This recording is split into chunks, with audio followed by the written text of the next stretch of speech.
Hello, everyone. Can you hear me all right? I hope you all are having a good day.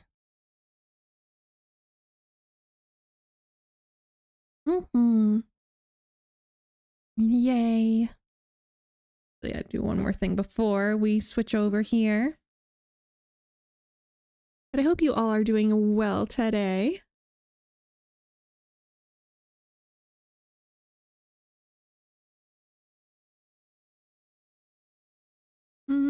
One second.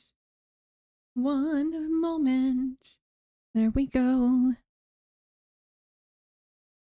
I am, though sick, still sore throat. That's fair. And I'm good today. Having a good day. Good job. I am happy for all of you. And thank you for the bits, Tyler. I appreciate it. Alrighty. Well.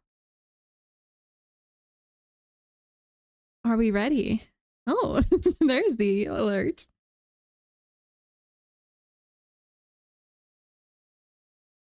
I know my alerts are questionable some days. Some days they want to work, some days they don't. You know, I don't know.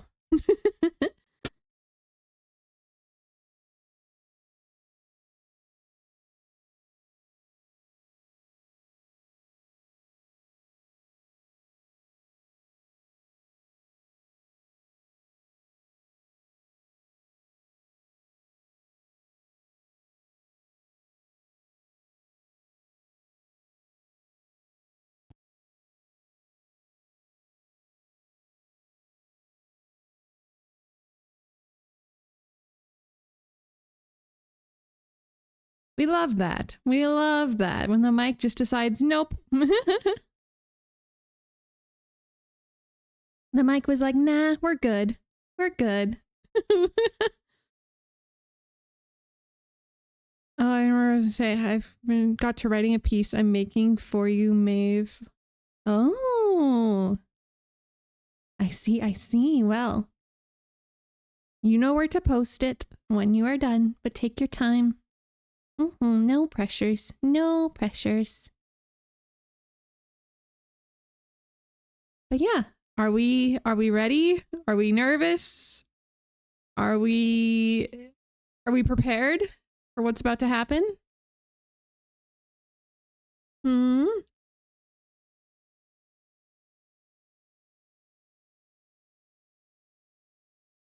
excited. Okay, good to go. Good to know. So, for those who weren't here last time, essentially what is happening is we finally had Giselle realize who she is. The maid is Giselle. But then the witch Morgana decided, I need to have a little bit more fun before I let you go. If I let you go. So yeah, that is where we're at. So she is a new quest for Michelle. So let's see what this is.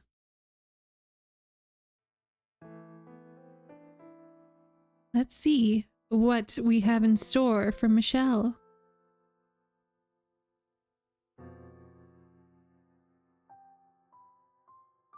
New beginnings. More tragedy, yes. Welcome in, Sylvie. Perhaps another void. Yeah.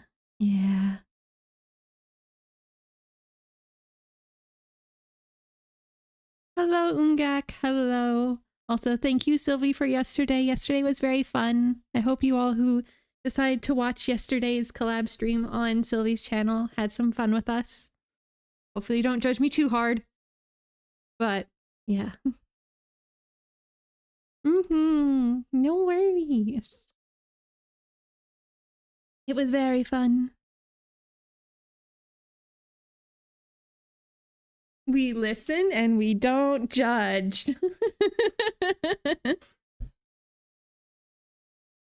Last stream was badass. Hell yeah. Hell yeah.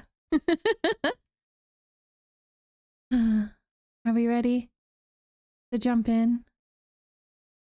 Whatever this may be.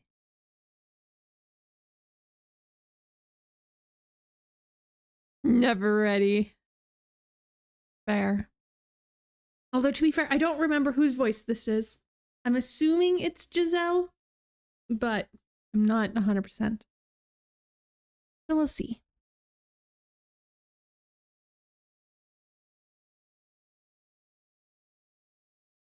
All good, Ungak. Thank you for stopping by. I appreciate it. Have a good sleep. Hey, Master. Hello? Is anyone in there? Master?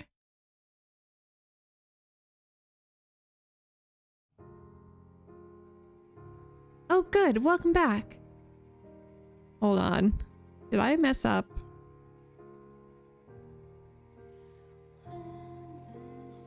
No. Okay.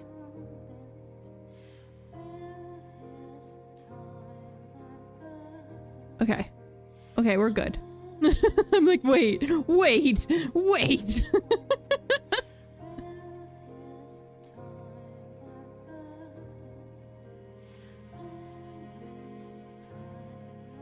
Oh, good. Welcome back. What's gotten into you?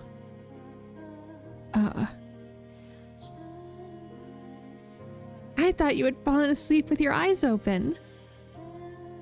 I'm not accustomed to people needing my attention. Or I suppose, talking face to face at all. This is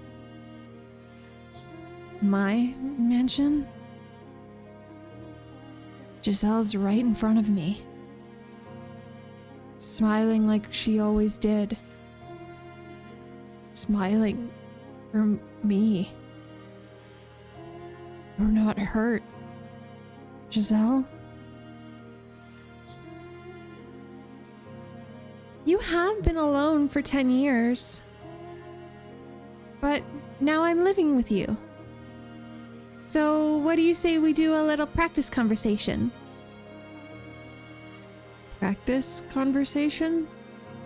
What exactly do you think I am? Yeah. No offense intended. I just thought it'd be nice to have you if you had a little bit more back and forth skills. So in short, you're saying I'm a poor conversationalist and need training. Hey, don't get so snippy. That's not what I meant. I'm saying we don't talk enough, and I want to talk to you more. It's fun.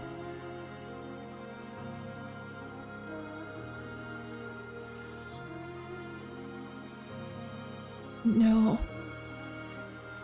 This is an old memory. From when Giselle first returned to the mansion. And we were just starting our new life together. And we were still feeling around in the dark.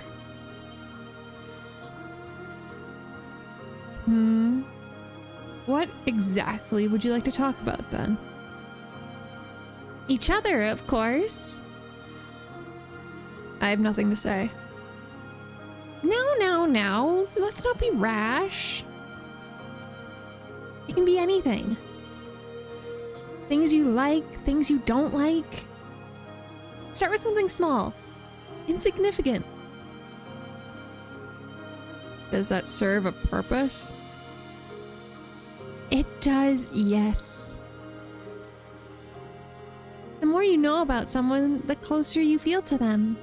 And the better friends you become. Is that how this works? Now that that's out of the way, ask me something. Ask me anything, and I'll gladly answer.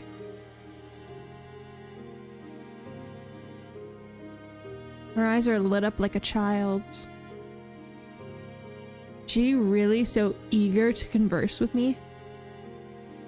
I don't believe it. What's the matter? I'm ready for anything. Very well. I'll ask whatever comes to mind.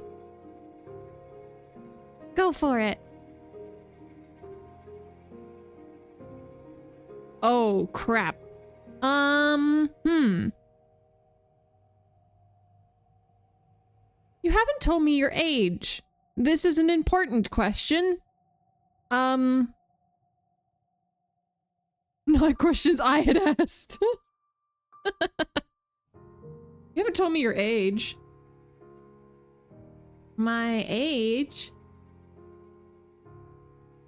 You want to take your guesses? How old do you think?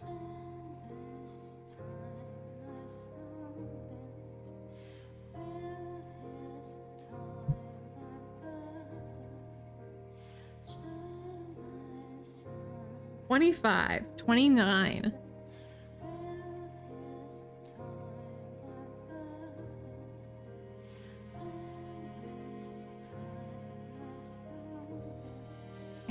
Well, I should have clicked one more before asking.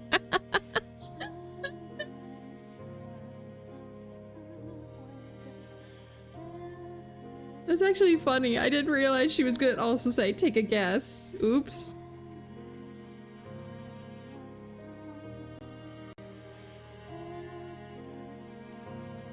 They usually die before their 30s. Oof, Kane. Take a guess. I thought she said she would tell me anything.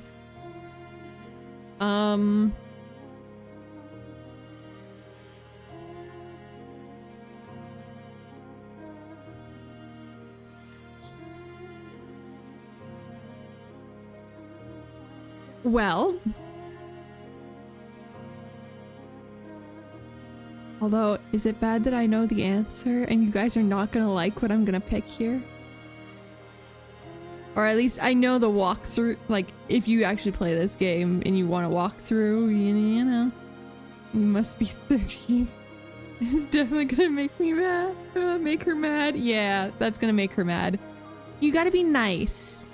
You gotta be nice. Say she's really young. She looks so young.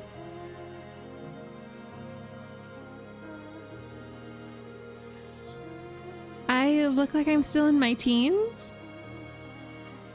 You're talking like a young lady. Sorry, I love this line. You talk like a young lady. Really? Because I have been trying to act older. So how old are you? 20.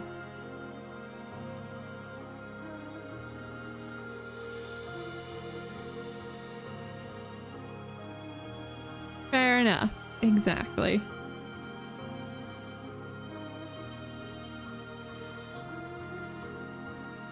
Neat. I was born as summer was starting, so I'll be 21 soon. I'd like you to sing a song with me on my birthday. Not a chance. Oh, come on. Have a heart, please. Just you wait. I'll make you sing. Now it's your turn. How old are you, Master?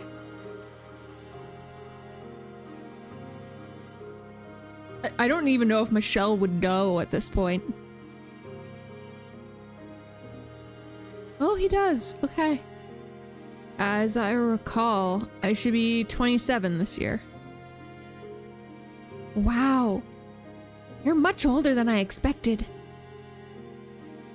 What did you expect?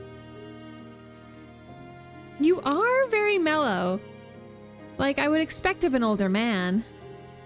But every once in a while, you give me the impression of a teenage boy.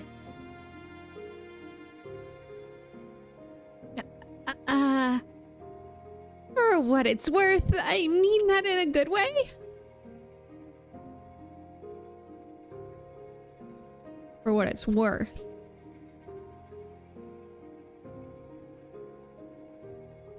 Tell me about your family. You want to know about my family? We were pretty normal, I think. Not much interesting about us. We had been able to get citizenship in the capital, but we weren't super rich or anything. More important question, tell me about your furniture. What's the problem with the furniture? In fact, it was because we were having money troubles that I ended up here. It's not easy for 3 women to make it on their own. You didn't have a father or any brothers? No, we lost my father to a plague when I was young. And since then, it's been me, my mother, and my older sister. But they're both bright, lively people. Our family motto is, a smile can make anything better. Maybe that explains why she can still smile now, even after nearly succumbing to the despair. I've always kind of wanted some brothers, though. Men are more suited to physical labor, yes. Not quite what I was going for. I feel like, I don't know, the kinds of things you would ask a brother and a sister for help with are different. I'm not sure how to explain it, but a guy with broad shoulders and muscular arms is someone you can look up to, for instance. Someone who looks like they'd always keep you safe. She's never been betrayed by family, it would seem.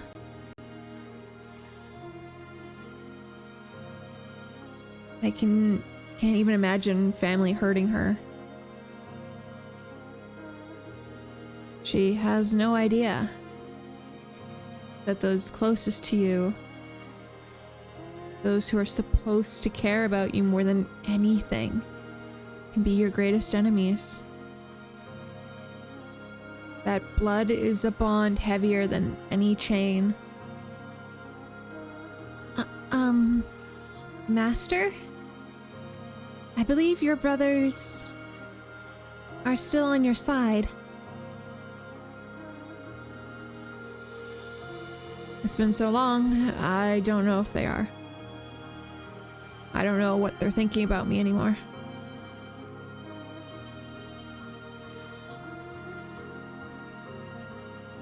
I'm sure they're still your allies. You want to believe it too, don't you? You want to believe they're not enemies. Let's believe in them together, then.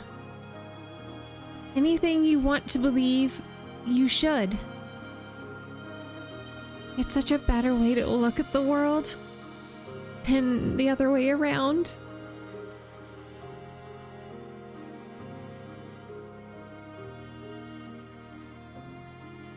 You have to be positive, or one day you'll crack. Always remember to have faith so that doesn't happen.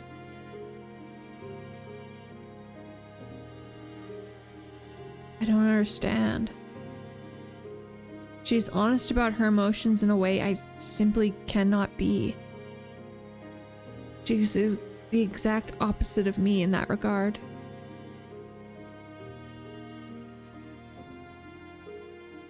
And yet, she can still read me. I don't get it. How can she understand me like that? It's like she can read my mind. If only I could tell her everything. Make it all another page in our mindless clutter. Or, sorry, I read that wrong. Let me try that again.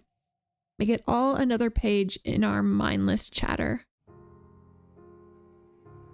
get everything weighing down on me off my chest.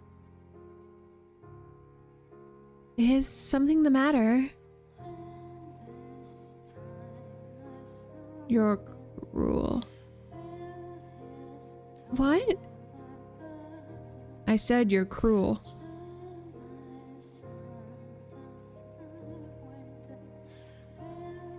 I'm sorry. Ignore me.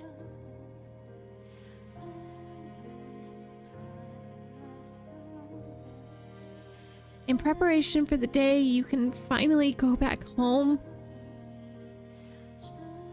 you're going to have to stop being such a picky eater. Where did that come from?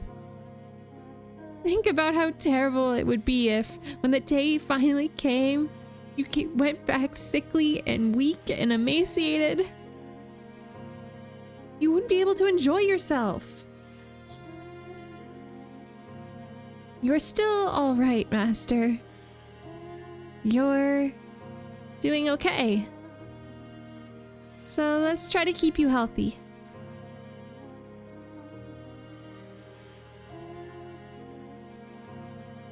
Do you have any preferences? Tell me your preferences. What? Wow. How very forward of you. How is that forward?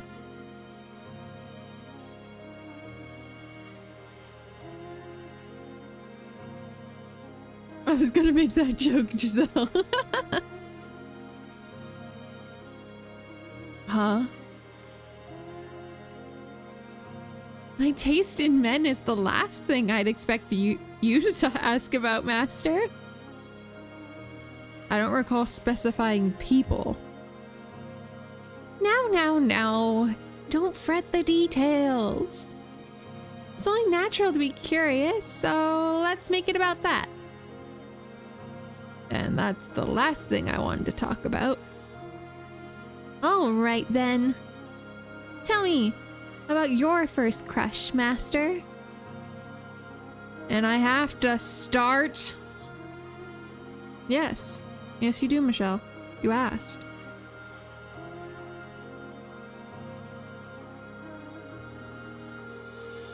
I never had one. What? No, I'm not buying it. You were living at home until 10 years ago, weren't you?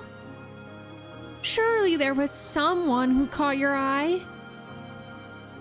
There was not. Without missing a beat. Oh, fine. Then I'll go. My first crush was the son of a blacksmith.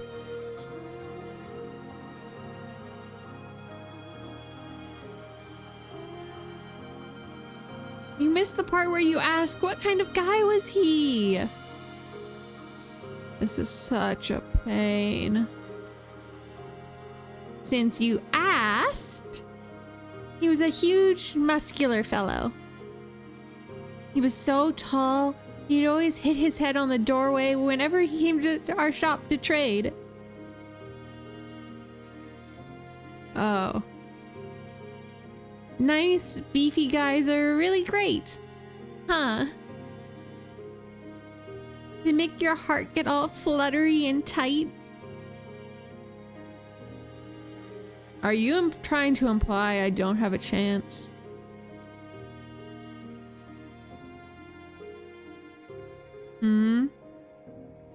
Though, I think that was more admiration than love.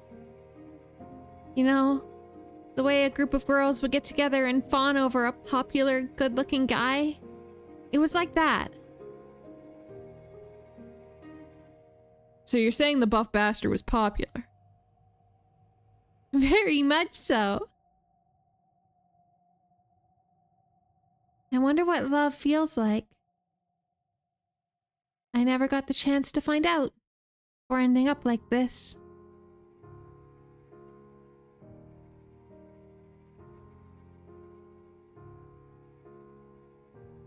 Oh, I'm so sorry. I didn't mean to get all dark on you. Say whatever's on your mind. I don't deserve your consideration. It was my family that put you through that after all. Perhaps it was my reticence that causes her to watch her step around me. I don't know that word. Damn. Need to come up with something to say.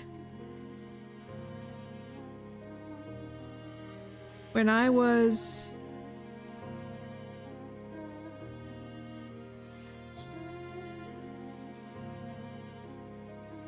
14. Oh? You asked about my first crush. Ah, I knew you had one! So tell me, what was she like? She was the daughter.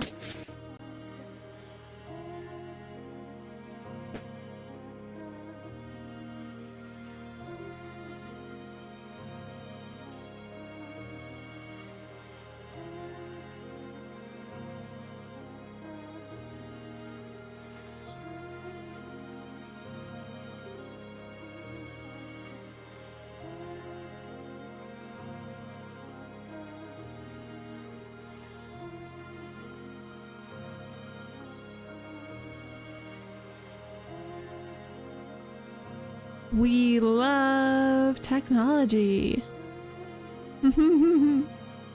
All good.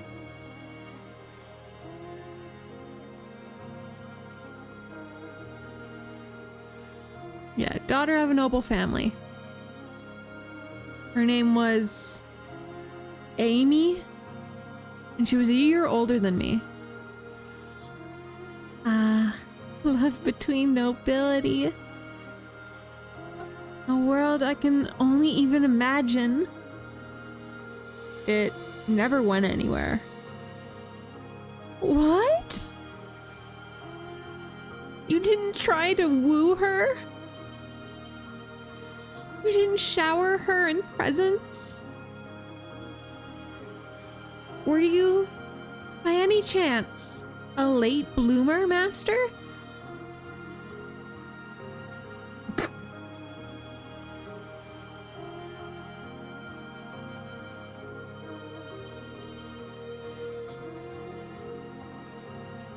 Yikes.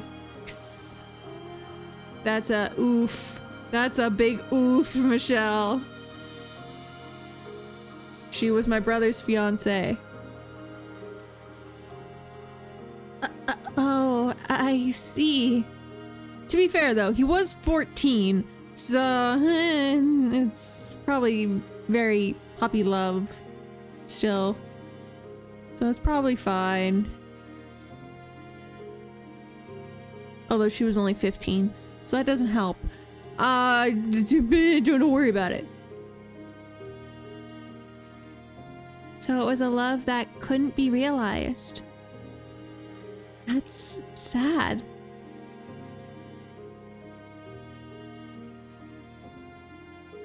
Not really. Besides, I don't feel anything for her anymore. And what I felt then was just impulses. I guess that makes both of us inexperienced.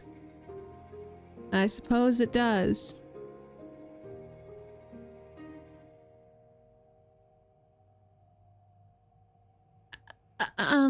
Okay.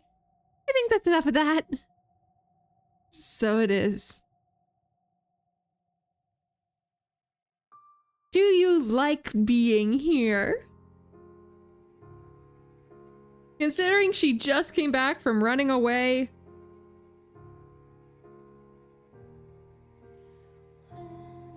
I don't know. Okay, no. No.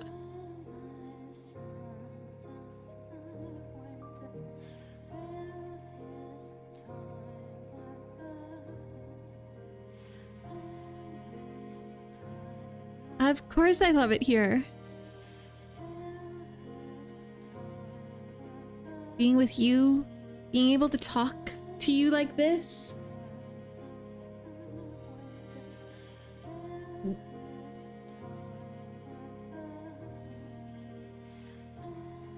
See, that I don't understand. What? Why not?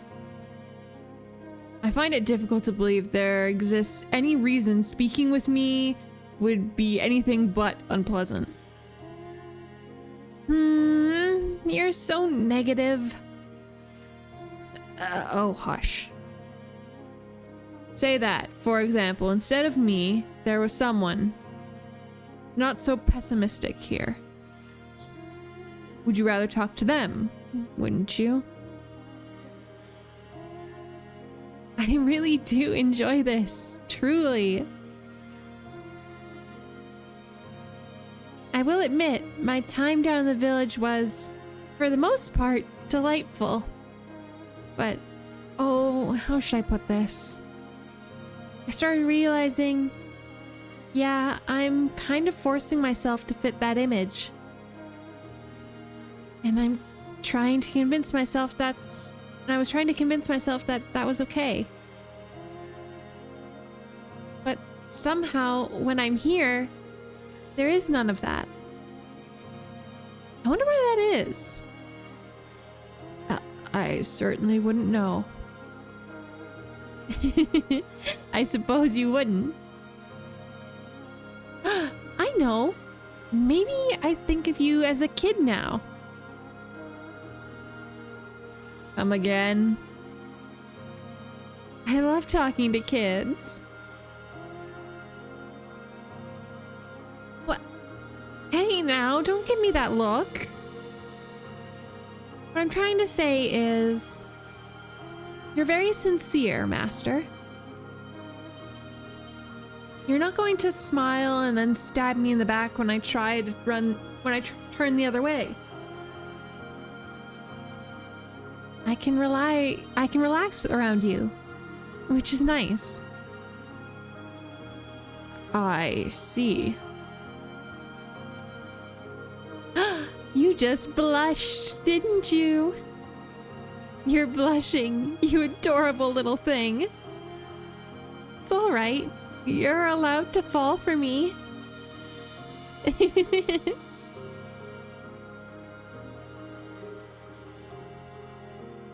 Is there any window in particular you'd like to be thrown out of? No fun at all.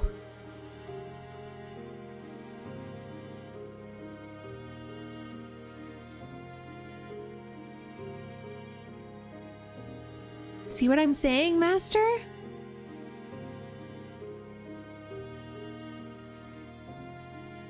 Which is a short conversation. I know you better than I did before, and you me. That's all fine and well, but what do I do with that knowledge? Huh? You don't do anything with it. It's fun learning things you didn't know before. That's all there is to it. And what happens when there's nothing left to learn?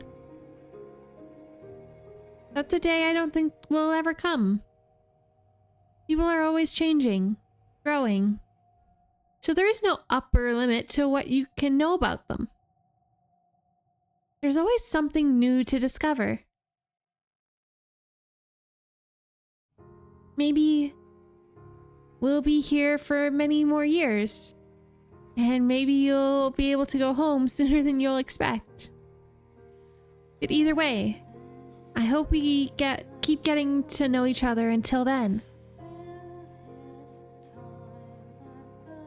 And of course, if you're open to it, it doesn't have to end there.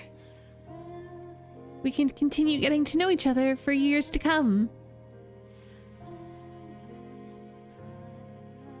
Hey now, what are you looking away for?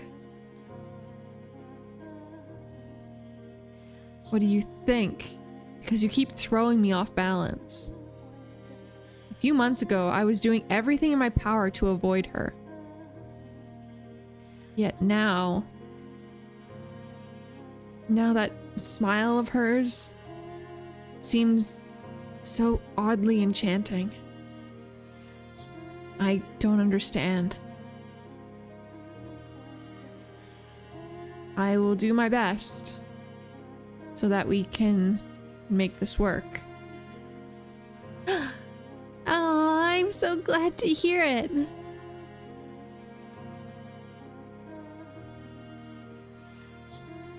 Giselle. It was too awkward back then to even compliment you on your smile. Put my feelings into words. I was too cynical to accept that what you said, or I was too cynical to accept what you said at face value, which I know caused you plenty of grief. I'm not much better now than I was then, but I will tell you this. When I see you next, I want more than anything to let you know how much I adore your smile and how much I don't want to lose you or it ever again.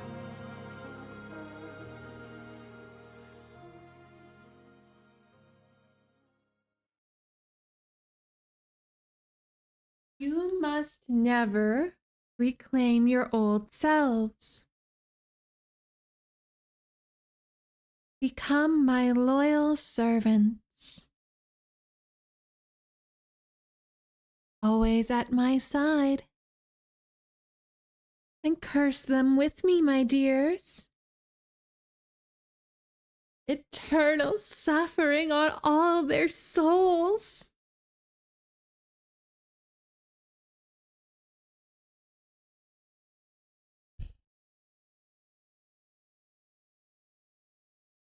My consciousness, wavering like a ship at sea, is slowly drawn back to the surface.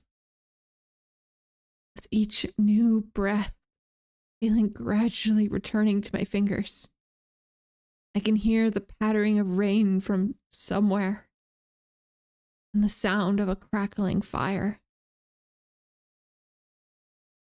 Creak, creak, creak.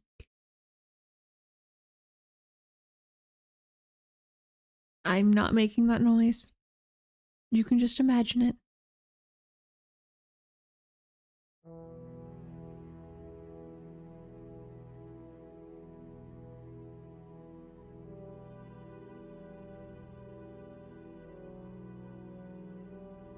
It takes a moment for me to realize that I'm in the very space where I first awoke. I don't know how I got here, but I'm sitting in a rocking chair, hunched forward. My head feeling like someone filled it with rocks, and I'm having difficulty focusing. My joints are creaking, and I feel like I'm going to vomit. A suffocating odor hangs over the room. What is this? Giselle. Giselle! Everything comes back to me all at once. That's right. I watched Morgana kidnap her. I watched the witch drag her into the darkness, unable to reach her hand. Where are you, Morgana? I know you're there, cackling as you look down on me. Say something, witch. I will find you.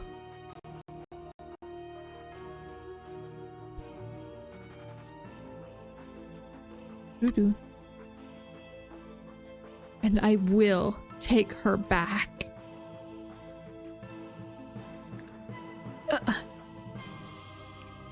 What on earth?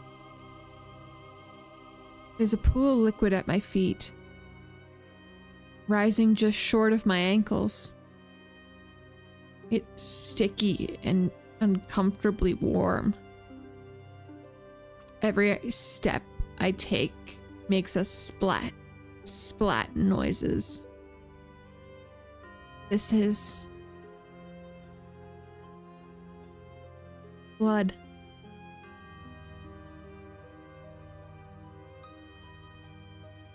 The mansion has taken on a very different face from when Giselle was leading me through the halls. Blood of an unknown origin is not only covers the floor, but also streams down the walls and drips from the ceiling. I'm speechless as I behold the dreadful scene. Every breath I take tastes and smells of rust. Ugh. It's so unreal. Beyond my comprehension. All I do is stare, aghast, feeling like I might pass out. Giselle, are you seeing this? The same twisted nightmare as me. An image of her floating alone in a vast sea of blood flashes through my mind. That vision kicks me into motion. I promise, I will come for you. So please, just hang in there for a little longer. I begin walking, or more accurately, dragging my feet through my feet. Num num num num num num num num. I begin walking, or more accurately, dragging my heavy feet forward. The constant splashing of blood against my ankles grates at my already taut nerves. Morgana told me to find my way to her, and I can only think of one place she could be. She and Giselle must be there.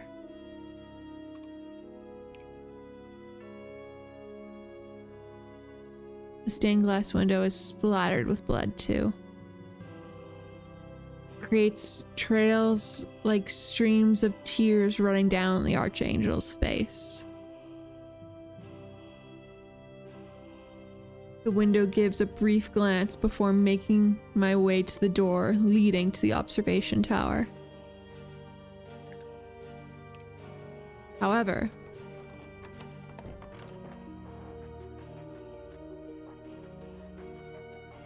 why won't it open? There shouldn't be a lock. So why? Lustrous black chains seal the metal door. I can recall no such obstruction present during either my life or my time hereafter. What on earth is going on in this house? No, that's not important right now. What matters is making it through this door. Damn it! I pull and push, but the chains won't give an inch. They feel sturdy enough that I probably couldn't cut through them either. There has to be some way. I consider giving up here and scouring the rest of the house, but I'm convinced the tower is my best chance. The fact that it's sealed now where it hadn't been before feels like a challenge more than a deterrent.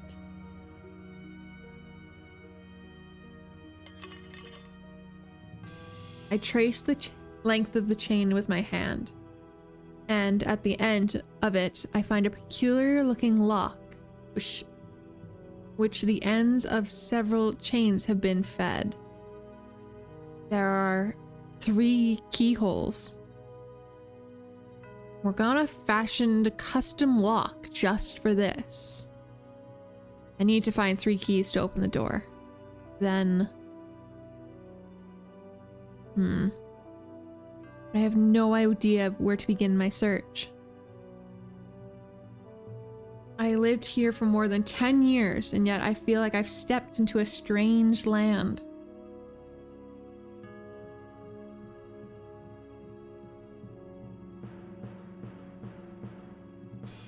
No, it's not the same house. Searching blindly is only going to waste time. And the longer I take, the more danger she's in. I met someone before who had a key. It was before I had reclaimed myself. when I was exploring the mansion alone. Think, Michelle. Who was it?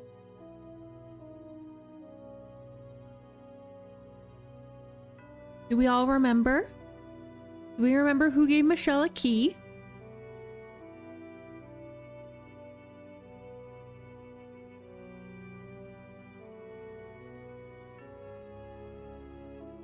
Mm-hmm. Congratulations. Yes, it was indeed the painting. The painting.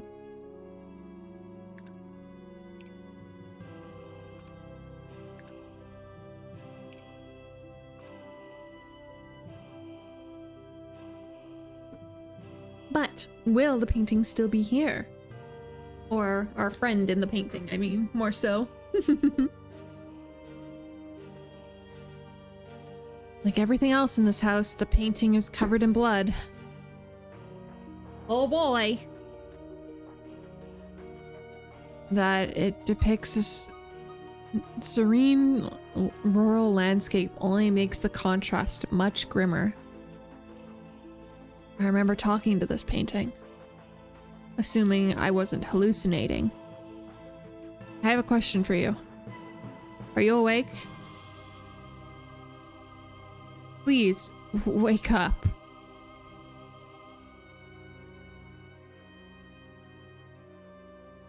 Can you hear my voice? Please, say something. Yeah. You reside in this house, like the witch, don't you? You've been here with her all this time, haven't you? You must know how to get into the observation tower. About the 3 keys, I need to open the lock. I need to get into that tower. Please, tell me where I can find the keys. Say something, damn it.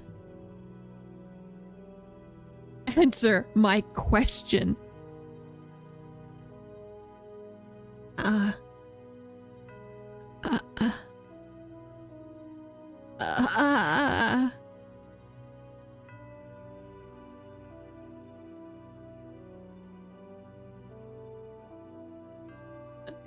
Is someone there? Oh, what's the matter? I feel kind of strange. Did the witch do something to me? Please, get a hold of yourself. Everything's all red. Can't stand it. I don't remember using that color.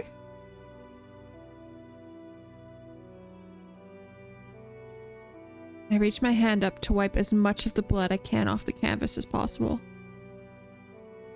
But I can't even smear it with my sleeve, let alone get it off. You're wasting your time. But it's the thought that counts. Anyway, you have had a question for me? Go on. I'm listening. I guess the painting isn't on the witch's side then.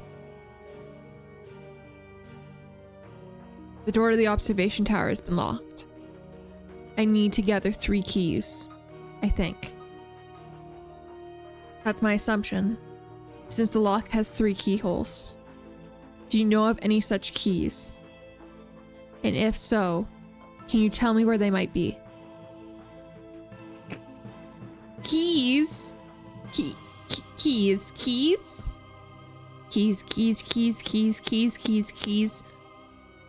Please stay with me. You're the only one I can ask for help. Keys, keys, keys, keys, keys, keys, keys, keys, keys, keys, keys. I'm guessing that this is probably in some way probably in some way connected to her past. Past. Her past. You know the events the witch is always cursing about. What happened between her and those three men? What happened between them? The keys are probably with the three of them. The three shadows. You must have seen them.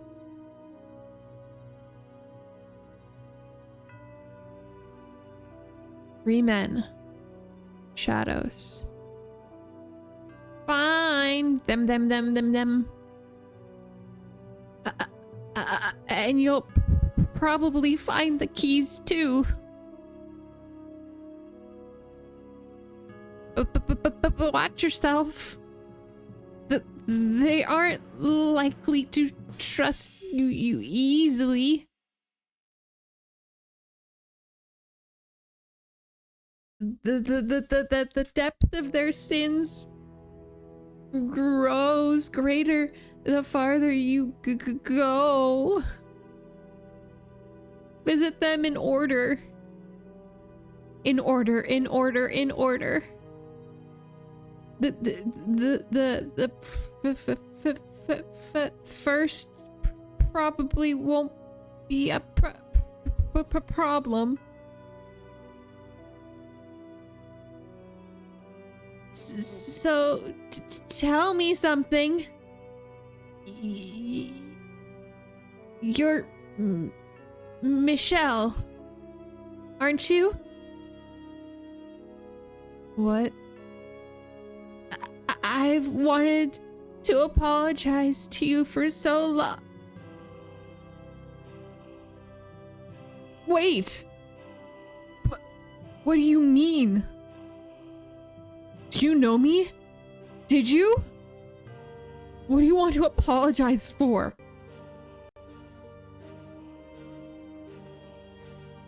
Tell me, please.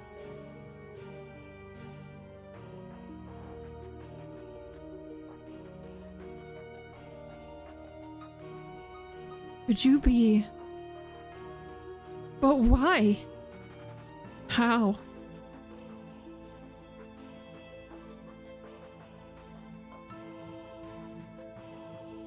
When everything else is finished, I'm going to need to visit this painting again.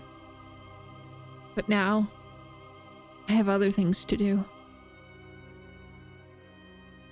The painting gave me a hint about where I can find the keys. I don't know anything about this past Morgana has with these three men. I never asked her about herself, after all. So maybe I'm going to end up having to do more than simply take Giselle back. Has our involvement with the witch caused us to be swept up in her twisted maelstrom of fate?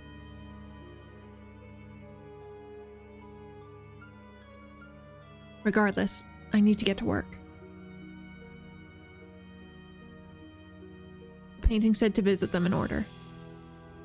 I assume he was referring to the order I entered these three doors. Which means, where are we going first, everyone? Do we remember who's first? God, I feel like this is fucking a children's TV show. Which one should we do first, everyone? Where did we go first? The bitch boy. Who's the bitch boy? Garden. Correctamundo. We are going outside to the rose garden.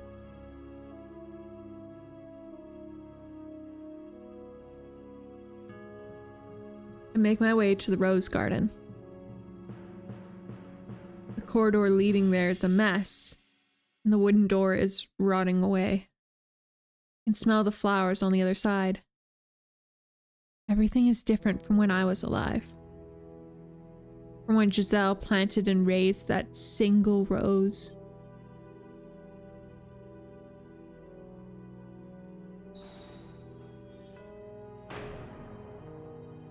A scene from the past spreads out before me. The field once proudly flourishing roses and is now withered and gray. Knowing how beautiful it had been once. It had once only been makes it much more dispiriting. A bitter breeze brushes past me. Solitude hangs over the garden like a thick fog, eating away at me.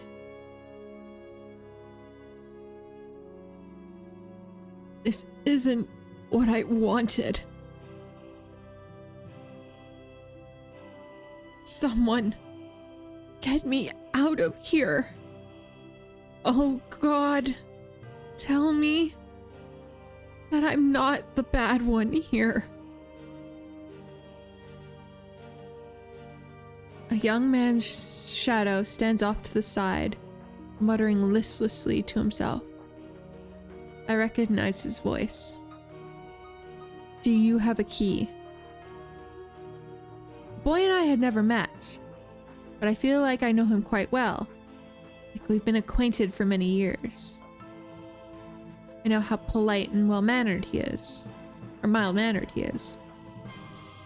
I know how kind and how vulnerable, how human his heart is. However, very little of the boy seems to remain. This isn't what I wanted. Oh God, please answer me. Someone, get me out of here. Tell me that I'm not the bad one here. Answer me, Melrose. I know that's you. Huh? As soon as I say the shadow's name, it turns to face me. I still can't make out much detail, but he seems slightly less tenuous now.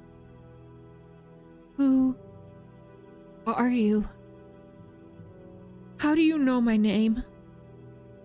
My name is Michelle. I once lived here, in this mansion. Michelle? I know that name. I know it very well. But something's not right.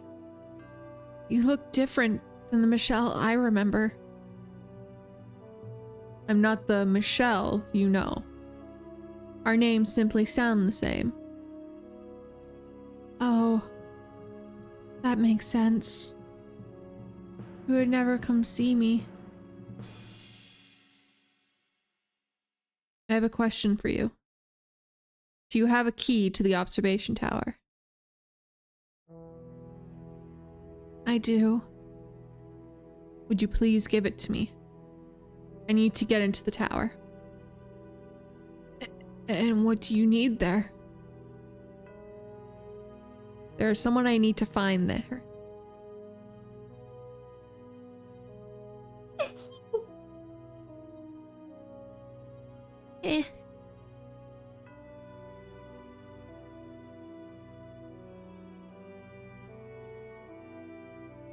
Thank you. Sorry. That's all. It may not sound like much to you, but it means a great deal to me. You're not one of her prisoners, then? No. I came here of my own will.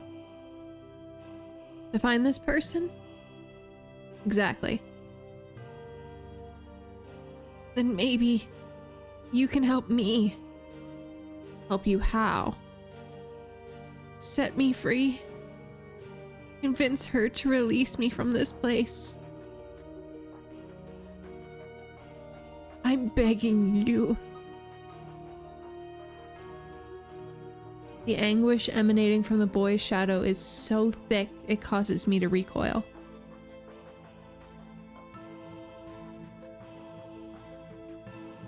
There is a thread of dark desperation in his voice. Has he been imprisoned here for hundreds of years like Giselle? Promise me you'll get me out of here. Am I even equipped to judge whether that would be a good decision or not? All I know of him is his time in the mansion during the era of roses. I know nothing else of his life. I don't even know if I would be capable of keeping such a promise. Do I have the strength to save anyone other than her? Do you absolutely need the key? You won't agree to help me without it, will you? What? I dropped it. Over there. Huh? The boy's pointing at a thick bramble of roses. Despite the flowers themselves being wilted, the thorns are still sharp. It was an accident, I swear. But I didn't want to scratch up my arm, so I left it there. It's not my fault there are so many thorns. I really want to hit this boy. I think you and Kane both, Michelle. I think you and Kane both.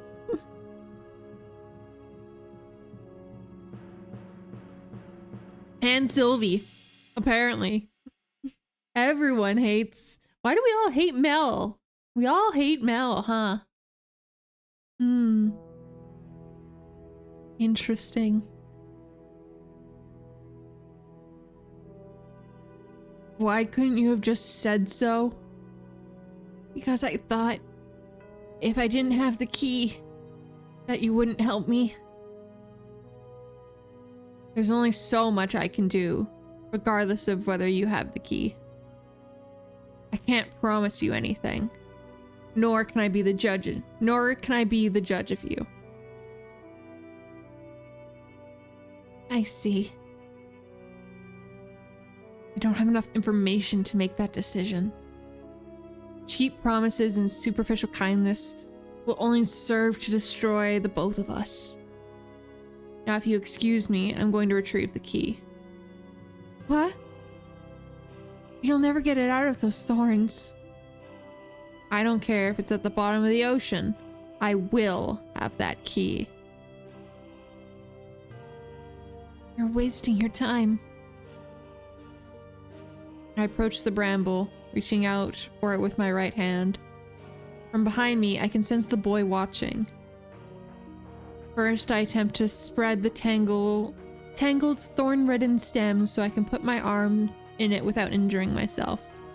But they seem to be made of iron rather than plant. And my efforts prove mostly fruitless. The only opening was barely large enough to fit an arm in and resemble the toothy mouth of a beast. Looking around in the garden, I can't find anything that looks remotely useful. I guess my only option is reaching in. That's not gonna stop me. I lean down, inserting my arm into the thorny cavern. Immediately, they begin ripping into my sleeve and gashing at my flesh.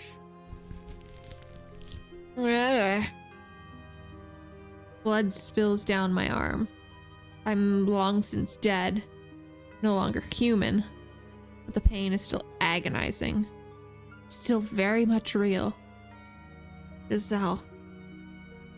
She doesn't bleed. She doesn't feel pain. Am I not the same as her then? Doesn't matter right now. Focus on getting the damned key.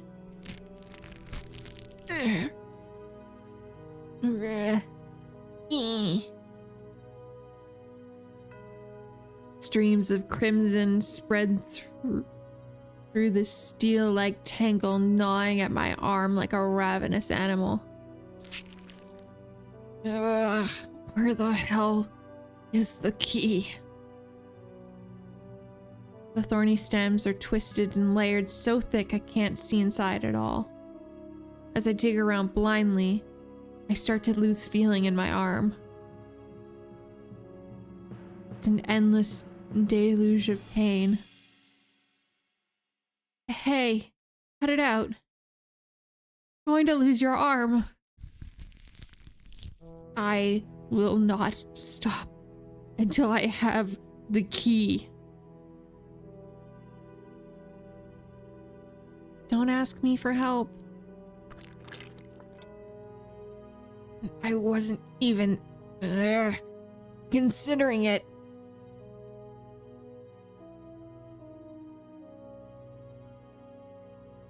I collect what remains of my gradually fading sensation and focus it into my fingers, praying even one of them will brush against the key.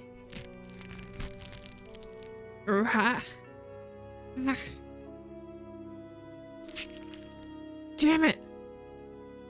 As much as I search, as much as I dig, I find nothing so much as resembling a key, which means it must be deeper than I can reach with my arm. Has he ever tried one of those grabby cloth thingies for trash? If only, Sylvie. If only those were if only those were available.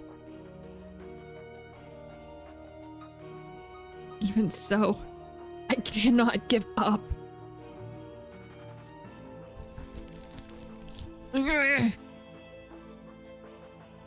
Hey, please be quiet. Or, sorry, please be quiet right now. I need to focus. I'm sorry. I do have the key, actually.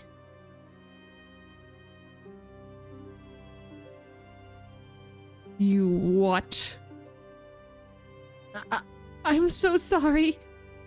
It didn't look like you were willing to help even if I gave it to you, so. Plus, she told me not to give it to anyone. For any reason.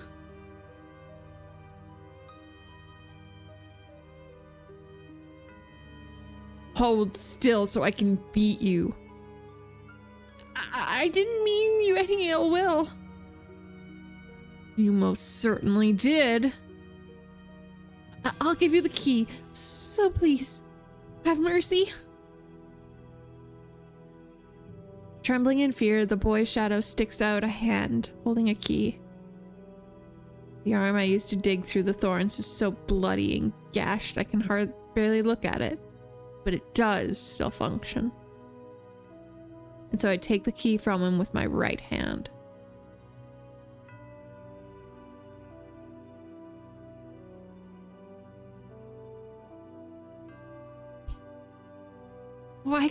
Why couldn't you use your other hand? That's gross. That's the idea. You're kind of a jerk, you know that?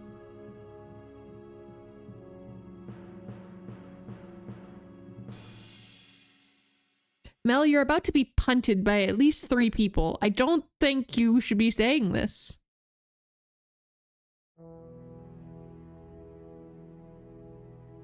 That's a laugh coming from you. Do you have any idea how much that hurt? I know. I'm sorry, really. But hey, you're alive, so no big deal, right? But wait. Can you actually say either of us are alive?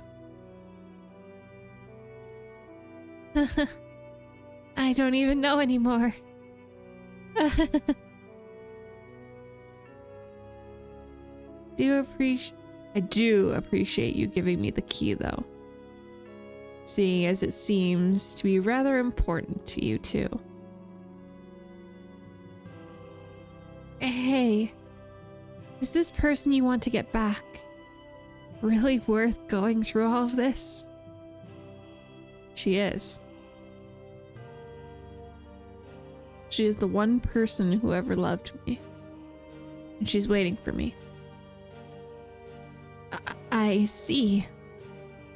You know, I had someone that meant a lot to me too. My sister.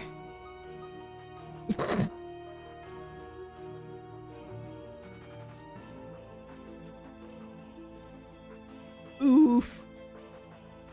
Oof.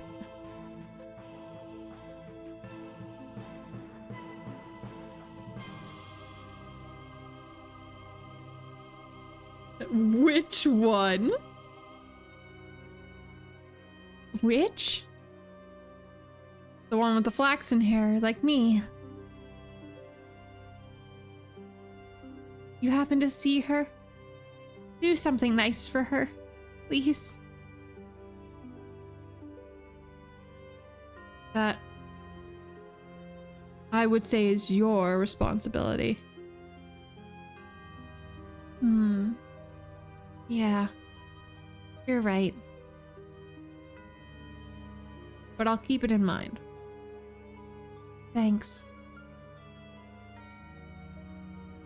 In the tale I witnessed, the boy pushed his sister away. For an understandable reason, admittedly. But now he seems to bear no grudge for her. Did something else happen between them? Even if it did, I don't have time to ask about it.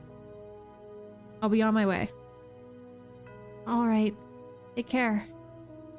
There's 2 more keys. Watch out, though. They're not the most friendly people. And they'll probably be even more enraged locked up like this. I appreciate the warning.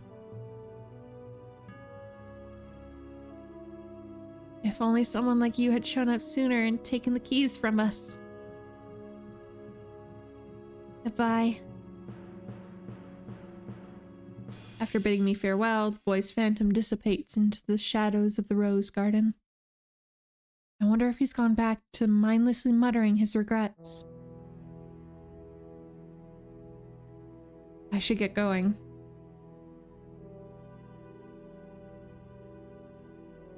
Next stop, guys. Where do we go? Do we go to the den or to the cellar?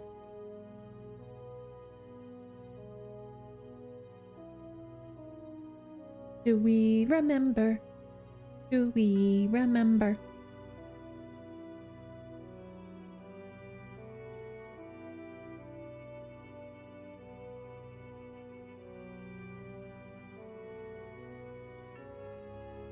Den?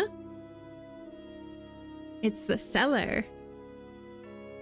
Yes, we go to the cellar next.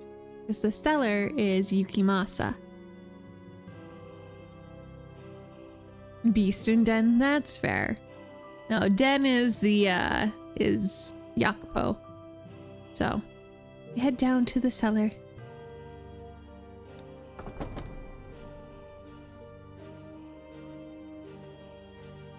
I descend the stairs, opening the cellar door.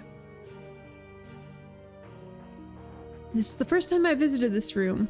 The smell of blood from within is nearly suffocating. Now the entire house reeks of it, and I've started to go numb to the odor.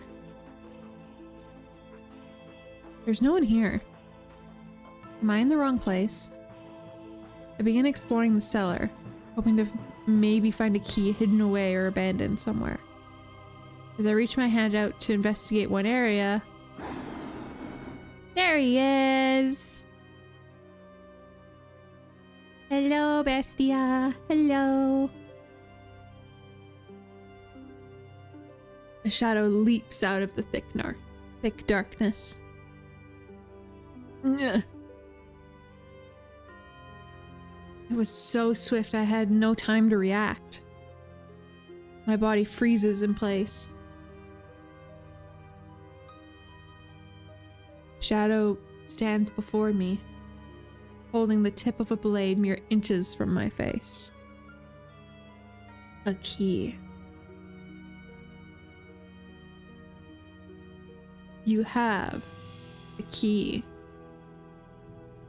Yes, I do. Cold sweat trickles down my back. My voice is shaking, and there's no hiding it.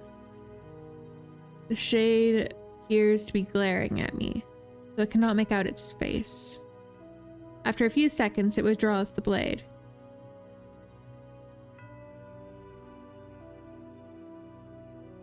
Sorry, I gotta get back into my Yukimasa mindset.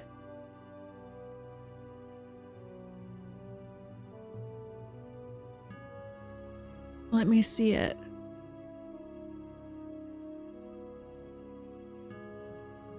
The boy's key. Did he give it to you? In the rose garden. Yes.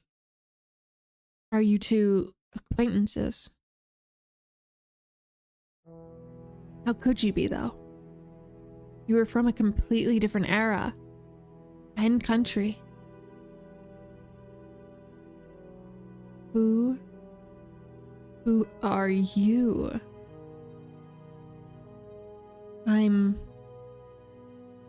No, never mind. Who you are is irrelevant to me. Are you human now? If you're speaking of my nature, then no is the only answer I can give you. You didn't kill me, though. If you wanted to, you could have easily skewered me where I stand. If that's what you want, I'd be happy to oblige.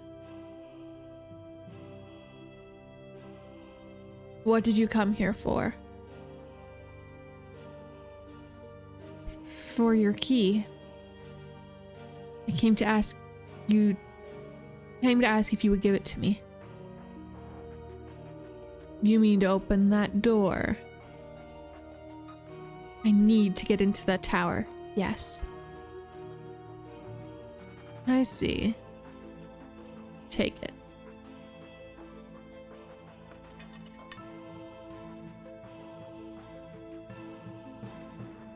Man Shadow tosses the key at my feet. I'm not quite sure what to think. I didn't expect him to give it up so readily. What? Take it. I won't stab you in the back when you're bending over. I thought you were supposed to hold on to it at all cost. I have no longer any reason to guard that key. In the past, I might have severed your head from your shoulders the moment you mentioned it, though.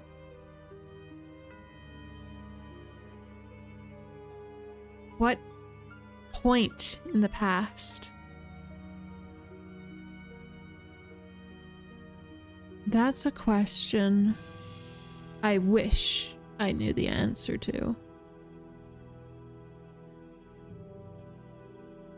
Hey, do you know why I'm here?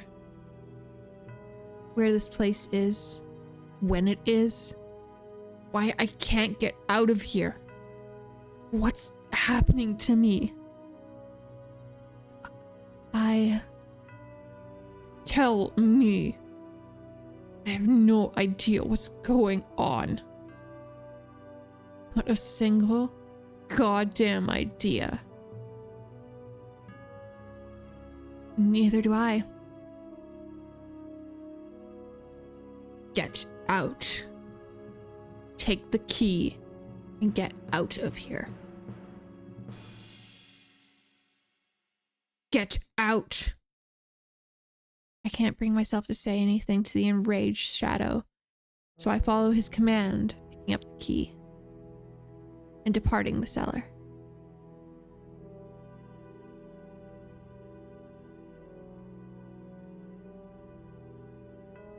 I thought I was dead there for a second.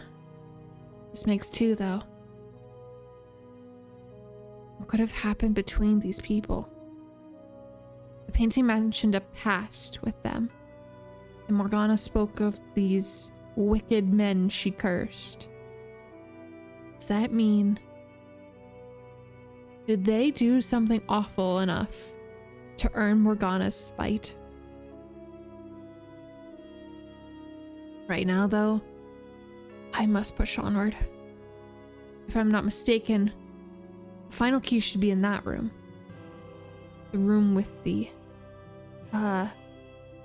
billiards table? What is billiards, anyway? I should get moving.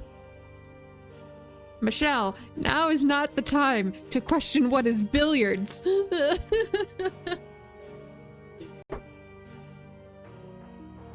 Wrong thing to focus on, Michelle.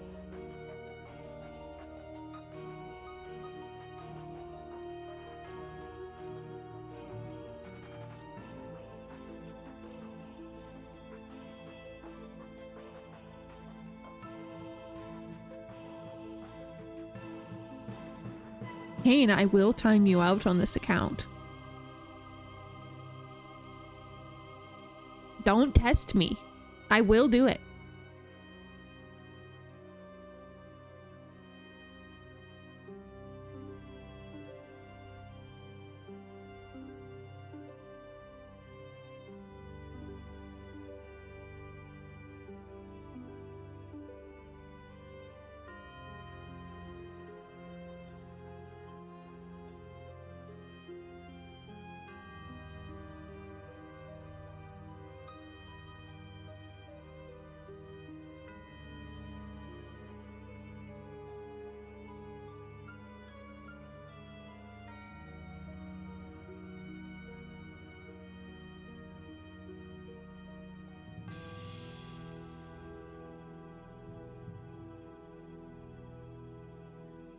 I wonder if this will work or if I fucked it up. We'll see. There you go.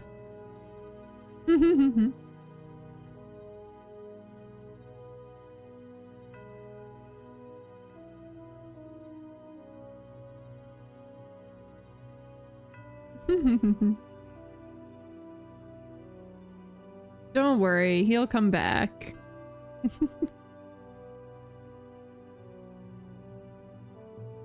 Yeah, he's in the void for now. It's fine. Who's Kane?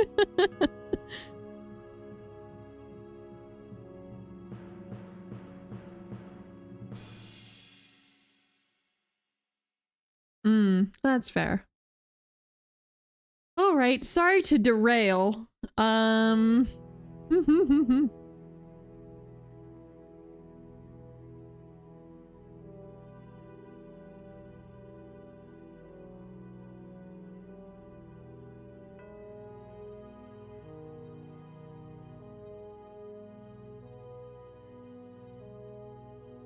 There you go, he's back.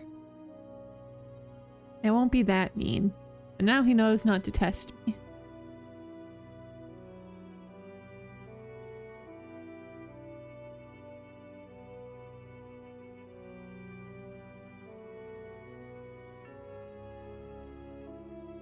Once I have this key, I can get into the observation tower. I'm almost certain Morgana is waiting for me there.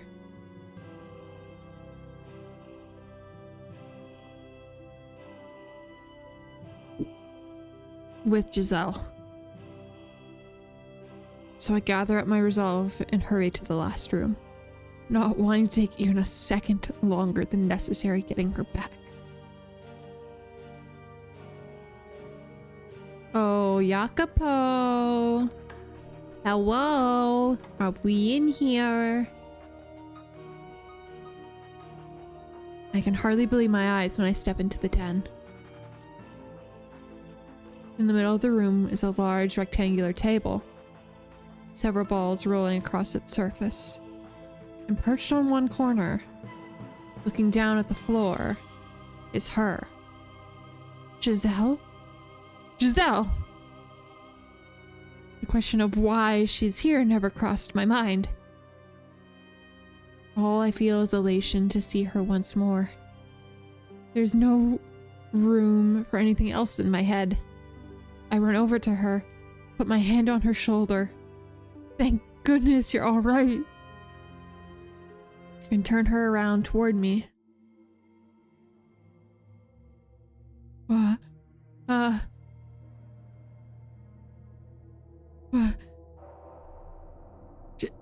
Giselle? Giselle!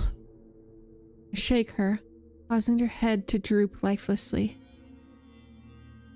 There's not a trace of light in her unmoving eyes.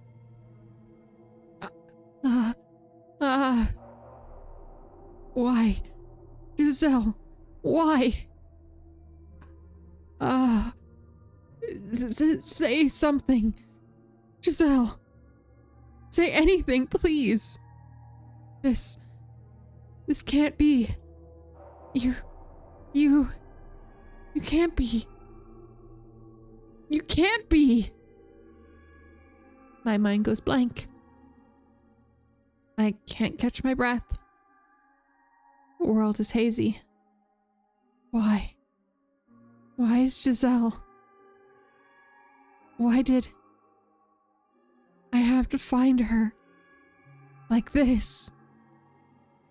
Why? I swore I would do anything. I swore I would never lose you again. No, no, no. This can't be. A thought crosses my dazed, despair-wrought mind. It's probably nothing more than vain hope, but not a single drop of blood spilled from my breast. That's right. She doesn't bleed. This can't be her. This isn't her. Or maybe Morgana has the power to alter Giselle's very nature and kill her with a flick of a wrist. No, I don't even want to think about it. There's no hope to be found on that path. All I can do is pray. Beg for her to still be alive. Or if alive isn't the right word, herself.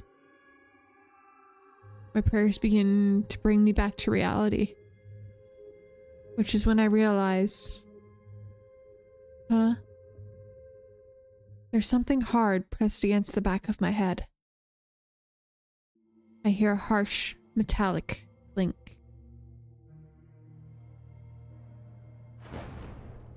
What? Ugh. A piercing bang rips through the air as I drop to the hard floor. My ears are ringing painfully. Through the cloud of smoke and confusion, I see a man's silhouette. Missed. It takes several moments for me to recognize that the object in his hand is a gun. Not only because it's draped in shadow, but because I've never seen one with my own eyes. Had I not witnessed what they were capable of through the stories, I would not have understood how terrifying they were. Not a problem, though. I'll finish you off with the next one. Now, you hold still, boy. Start running around like a rat, and I can't guarantee you a painless death. Wait. Hold on a second. What are you trying to kill me for? Because you make too much goddamn noise. That's why. Don't tell me. You're the one who... What? I turn my gaze towards the large table. Giselle isn't there. It must have been an illusion after all. The realization sent a wave of relief through me. I still have a gun in my face, though. Curious man you are. Does the table warrant your attention more than me?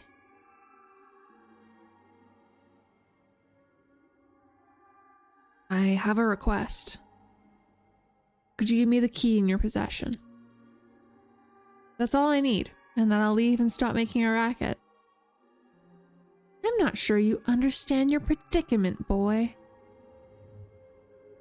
Because if you think you're in any position to be asking favors, you're dumber than you look.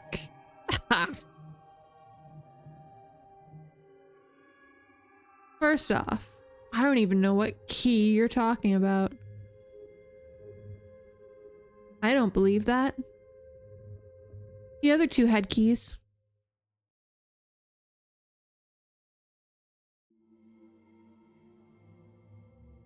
You telling me they gave you their keys? Sounds like they really do know each other. See for yourself. I believe you should recognize these. Are you collecting them to enter the tower? Are you going to see Morgana? There seems to be a hint of tension in the man's voice, though I can't see his face and sense the waves forming within him.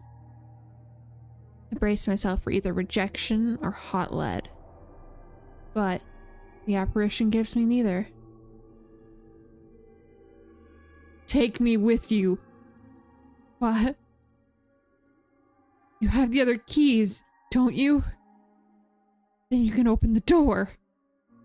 Bring me to the witch.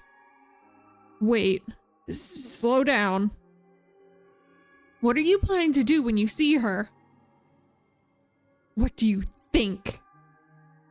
She has to. She has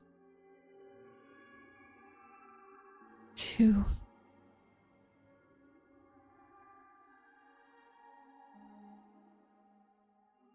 He's gone. She has to. What? What's he trying to say?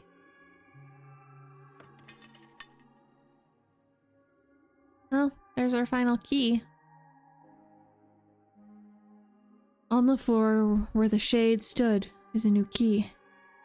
Curious though I am about his last words. This makes 3. I have them all now. Are you trying to rile me up, Morgana? Are you enjoying yourself up there? Showing me these phantoms and watching me squirm?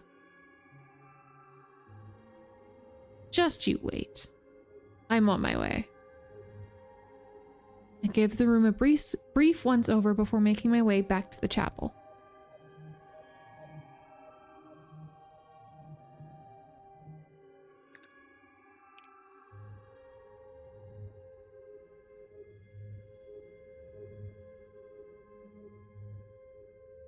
No worries, Sylvie. Thank you for joining.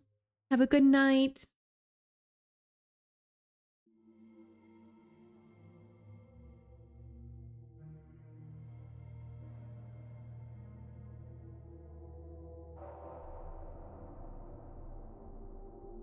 The keys fit perfectly into the opening on the lock, and when I insert the last one, it clicks open. The chains sealing the door fall to the floor. They're waiting for me beyond this door, at the top of the stairs. I start pondering what I can even do in a face-off against Morgana, which sends shivers, a nervous shudder down my spine. I'm not going to back down, regardless, but she is a witch, and I'm a mere human, formerly human. I'm not a master swordsman, nor do I wield a gun. I have nothing at all with which to fight her. I still have to confront the witch, though, no matter what. As laughably reckless, as foolish as I may be, I have no other option. Place my hand on the door, preparing to climb the tower where I once spent my last breath. Giselle locked safely away in the chamber at the top.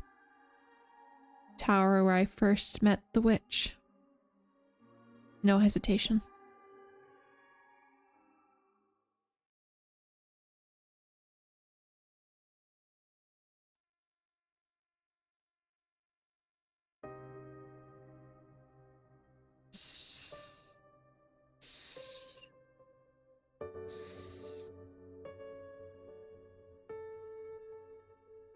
The sound of blood streaming down the stairs echoes off the stone walls.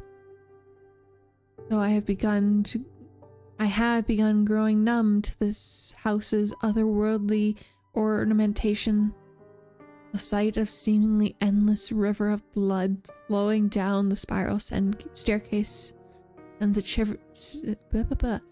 chill through me.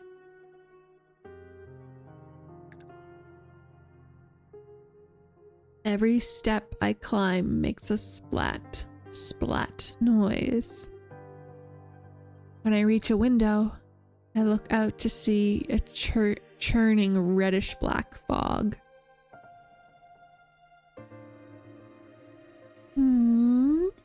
Now this brings me back. You climbing these stairs all alone, just like old times. Morgana, I waited so long for someone like you to show up. Someone with enough despair to resurrect me. Give her back. But now, I don't see it in you. I don't feel one bit of that intense hopelessness anymore. Give her back. And here I thought we were cut from the same cloth. Morgana! Yes, I'll give her back. If you can make it to me without losing yourself. I will not give up. It doesn't matter what you do.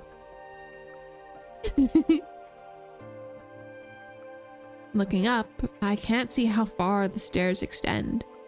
It's just a gaping blackness, so I have no way of knowing for sure whether I'm getting any closer. Around and around and around and around and around.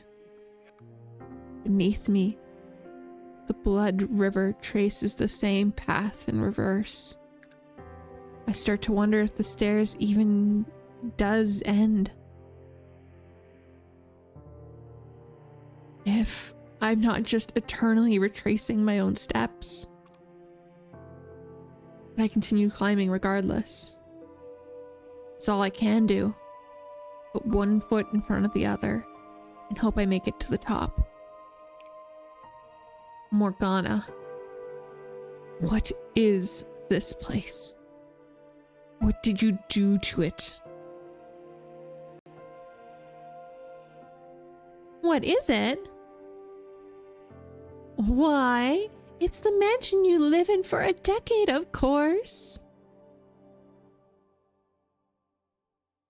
You look at this and tell me it's the same house? What's with the blood everywhere?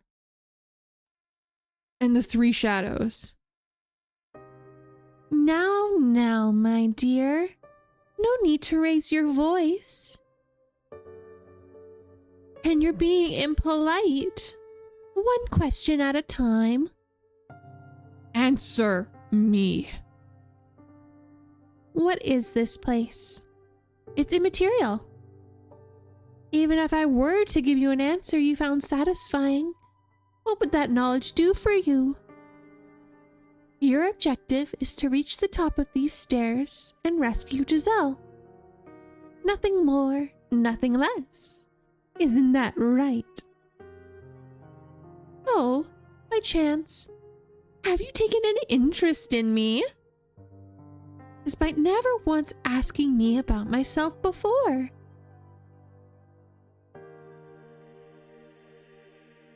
My gut tells me that without knowing what this place is, without even a briefest glimpse at its nature, I won't be able to safely get her back. Without knowing what I'm up against, I don't stand a chance. Tell me about this mansion, Morgana. About yourself. What are you, Morgana? A witch? No, that's not what I'm asking. Why do you have the powers you do? What are you? Yes, I get it. Humans feel the need to attach names to things and phenomena they don't understand. I understand that feeling very well.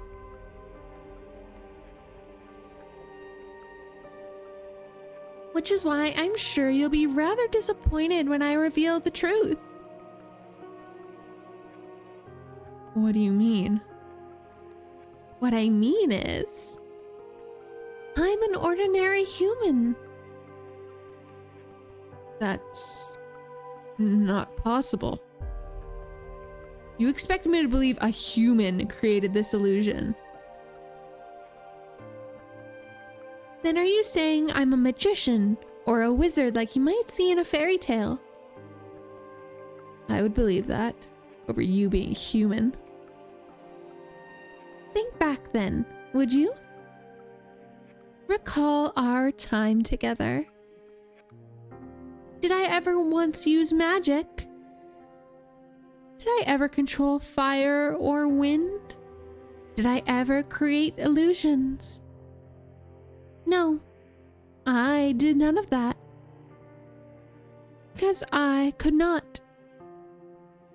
To you, when you were alive, I suppose you could say, I was not but a simple ghost.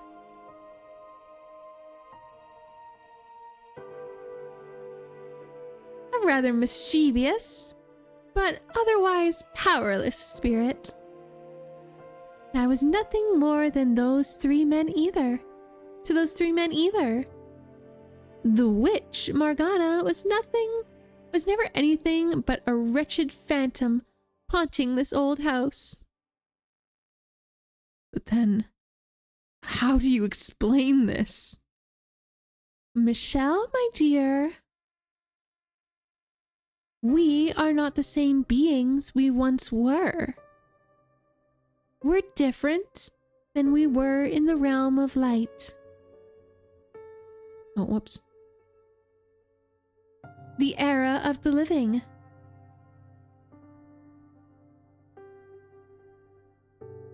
You figured out that much, though, haven't you? That you're already dead. Yes. I know. I know I couldn't possibly be alive. Yet you still view this world through the lens of the living. You make no effort to see it as the land of the dead. Tell me, why would you think that the realm of the living and the dead are the same?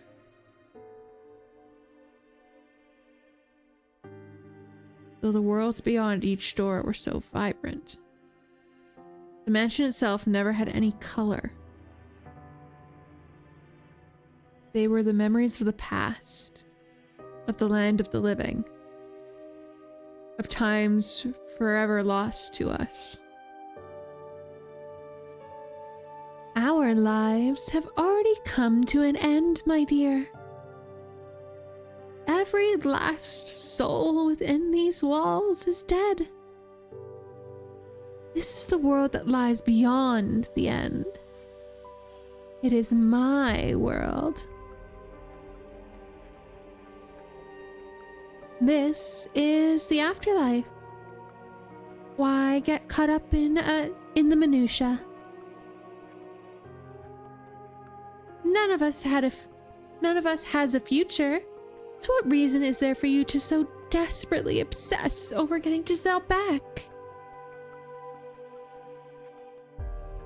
Just like you, she is long since dead.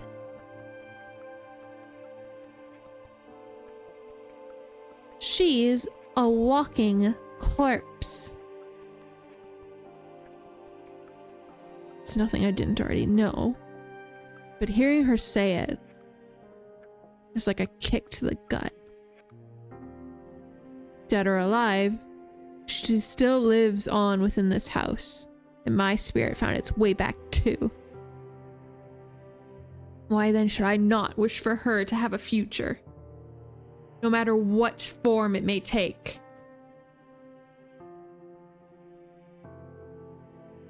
No matter if my choices erase her from this world entirely. Having seen what lies beyond the door in her heart, what happened in all those hundreds of years, I could never let her remain here with you. Trapped in this world's breath of light. Drifting aimlessly for all eternity. So determined, you feel the need to raise your voice. But you're not going to budge on that point, I see. I ask you this again, Morgana. Please, tell me about yourself. How did you become a witch? How did you end up attached to this house? I want to hear your story. You honestly want to know about me? I do now, yes. But not for me. For her, right? Don't be shy now. It's the truth, isn't it? Besides, if you did say it was for me, not her, I might die of laughter. As you wish. You have seen many tales of people's lives ever since arriving here, and now you shall see mine. Though, I ask you this. Will you writhe in despair with me? Will you endure maddening agony for me? Will you know the pain enough to make you howl? Will you face despair again and again and again? As I said before, if that is what you want from me. Let me tell you something, dear. Dear. It will not be as easy to watch as you imagine. Now that you've reclaimed yourself, you'll be able to feel all my pain as if it were your own, to resonate with it. Resonate with it? You no longer have your little guardian with you, either. My guardian. She was always protecting me. You'll have a wonderful time, I'm sure. It's a tale that could have only taken place in an era of miracles and spirituality. Wondrous and weird, senseless and stupid. hopelessly tragic. Will you watch it with me?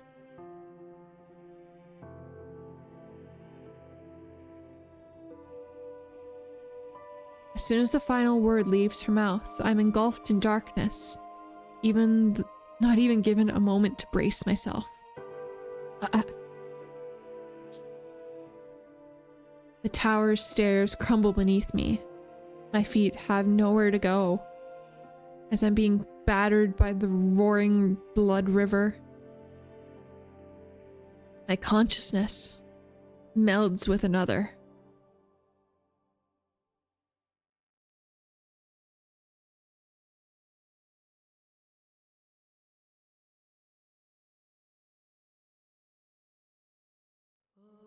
I carry within me the child of God. That is where it all began.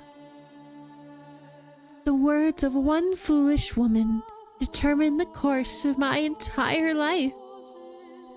Before I was ever even born, my fate was decided.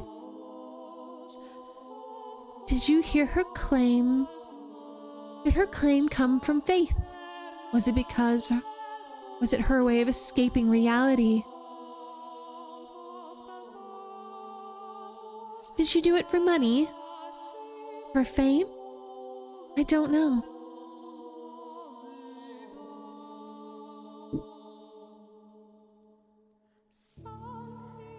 I have been visited by an angel of the Lord.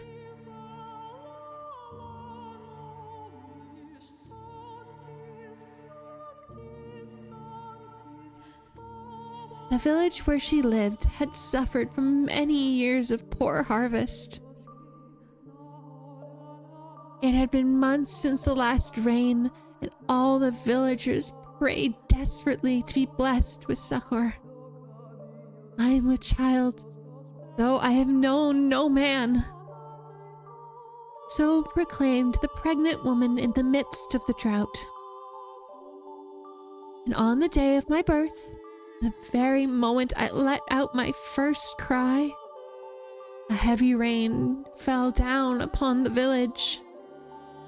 The storm quenched the parched earth, nourishing the crops and saving the village. The villagers were astounded, for they had thought the drought would never end. As plump drops of rain poured down upon the village, they gathered around newborn me in exultation.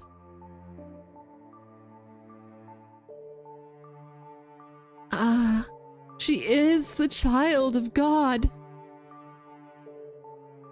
Perhaps there would be more wonder in claiming I had magical powers. Perhaps it would make for a better story if I were to say there were higher forces involved. But all these years later, here is what I truly think. It was nothing more than a fluke. An improbable stroke of luck. An unbelievably fortunate accident for my mother and the village. And an indescribably unfortunate accident for myself.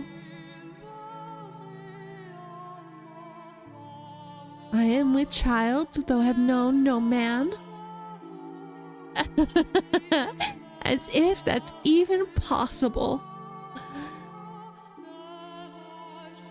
Maybe she had fooled around with a man who had gone and abandoned her. And she spouted these lies to convince herself it had never happened. None of the village men had ever claimed to be my father. Perhaps he was someone else's husband, and as such, he couldn't reveal himself, as adultery is a sin in the eyes of God. Also, I'm going to turn down the music just a tiny bit.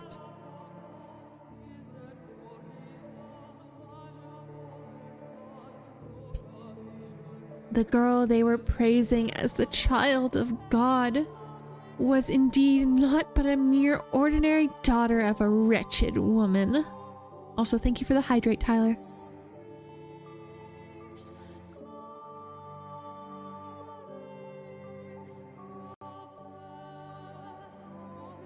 Mm-hmm. Sorry, give me 1 second for the hydrate.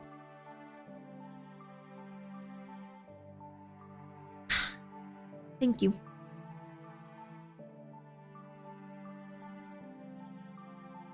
And for the posture check, I appreciate it. At the time, though, I thought differently. I believed my mother's words, convinced I was a saint. And it gave me a sense of duty, of purpose, rather than superiority. As the daughter of God, I believed it was my responsibility to help anyone in need. So, every day, I prayed. I asked my father what I could do, what it was I was meant to do. Not everyone is equally good, however. There will always be someone who lends their ear to the devil's whispers. One man claimed I was the daughter of a charlatan. He spouted all for all to hear. If you really are the child of God, then perform a miracle for us. Could he have been any more unreasonable? Miracles are neither magic nor parlor tricks. They were realized through the power of faith. The lowly villager had no place demanding God prove his own divinity. It is the height of arrogance. But the man refused to heed my words. So, having no other choice, I contemplated on what I could do to show him I was indeed a saint. And blood was the spark of my inspiration. Michelle, the time when I lived and the time when you lived were not so different. Our views and beliefs about the world are very much the same. So you should understand that in our time, blood was seen as unclean. It was a dreadful thing, ridden with disease, which is why we drained the blood from animals and purified the flesh before consuming it. But, being a saint, my blood would have been different. Like the blood of the saints who came before me, mine would be blessed. I believed it would be able to cleanse people's impurities. For my demonstration, I chose an elderly woman afflicted with a terrible disease. She was on her deathbed, and no one thought she would live longer than another day or two. The woman was overjoyed when I came to visit her. Sincerely believing me to be a holy servant of the Lord, she gathered all the strength she could muster to climb from her bed and kiss my feet. I felt an intensely deep love for this woman. Placing my hand upon her cheek, I said with all the kindness in my heart, "My beloved sister, partake of my blood."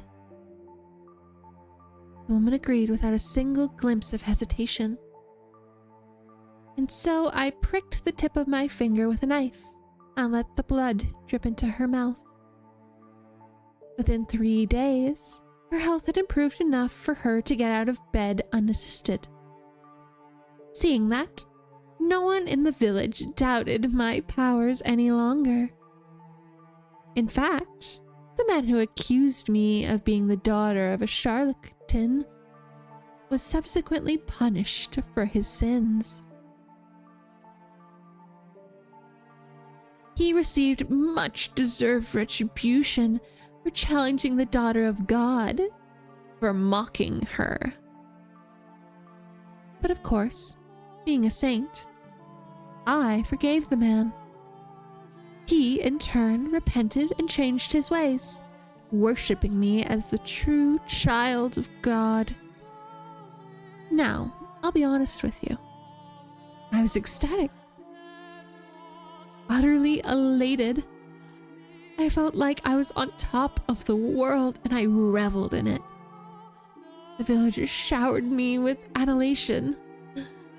They revered me, the daughter of God. Anyone who didn't was punished. On top of that, my blood could cause miracles. Tell me, do you look down on me for feeling the way I did? The actual child of God would never let herself be consumed by such base emotions, would she? But if you could give me a chance, I'd like to explain myself. I was but a young girl at the time, and to a child, her mother is the world. Anything she says is the absolute truth. So when my mother's claims so happened to coincide with a lucky miracle, my young mind was set in stone. I was a saint. My blood could heal the sick, and nothing would convince me otherwise. After all, I was but a girl of 6 years old. It was not my place to decide whether my blood truly had miraculous powers or not. If you think it did, then it did. And if you think it was all happenstance, then so it was. Miracles are brought about by faith. So the elderly woman who was healed was done so by the power of her own belief.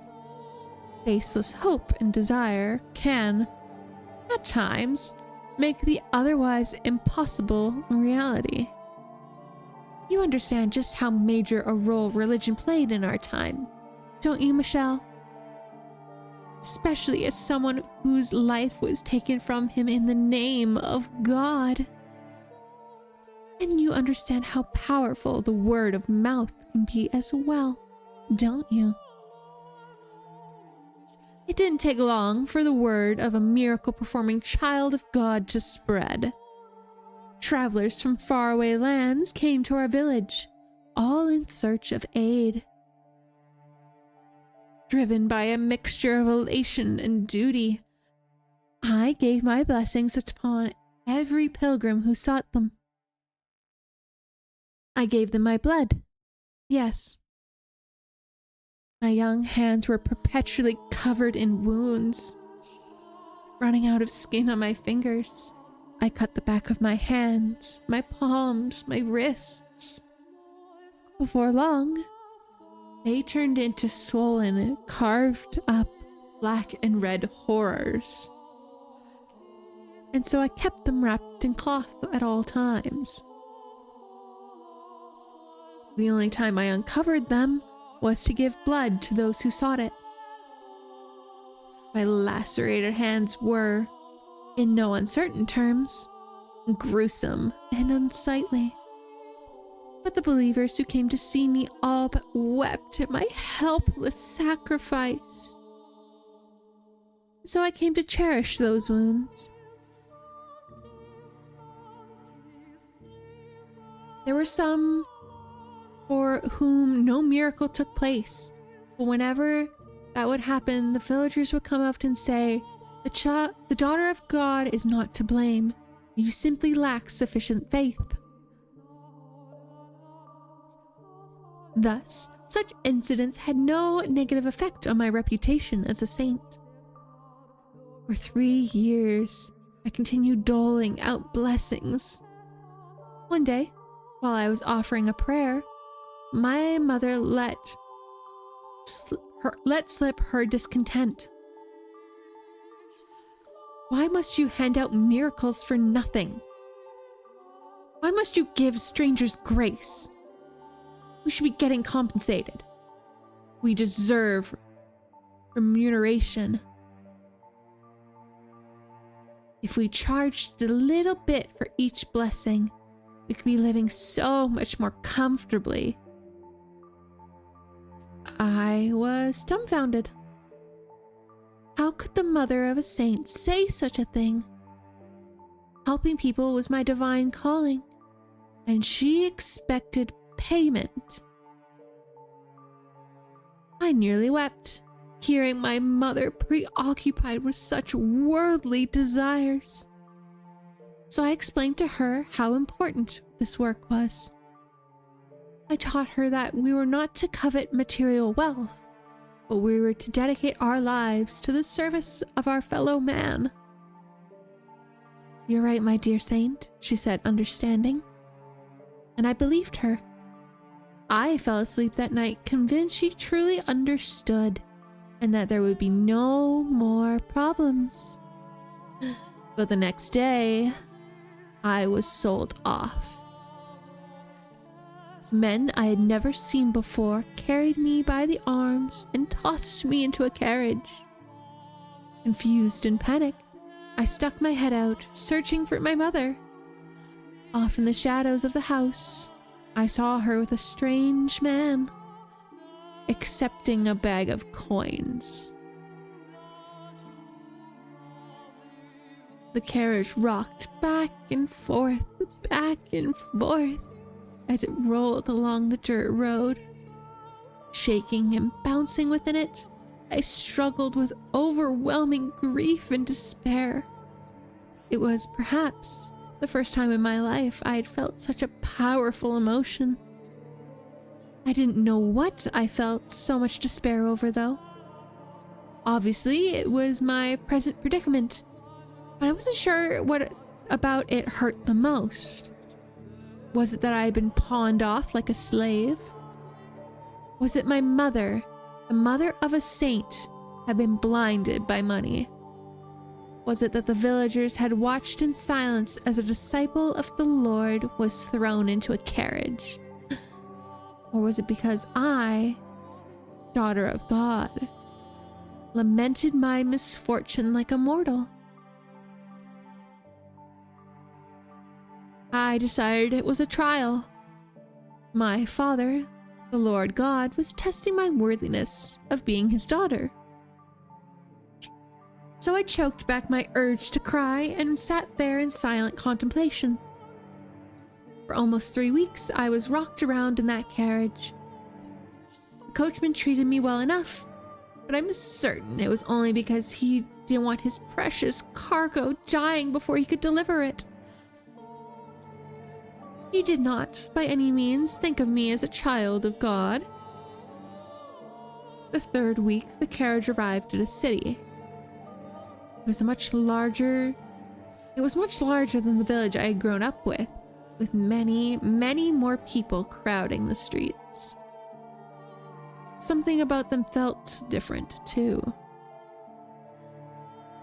They spoke in a tongue foreign to me, which is when I realized I was far, far away from home. I was delivered to a lavishly decorated mansion in the region's lord. Brightly colored flowers bloomed wildly in the garden as guests laughed and ate extravagant meals. In addition to them, there were probably 4 times as many slaves moving around the ground.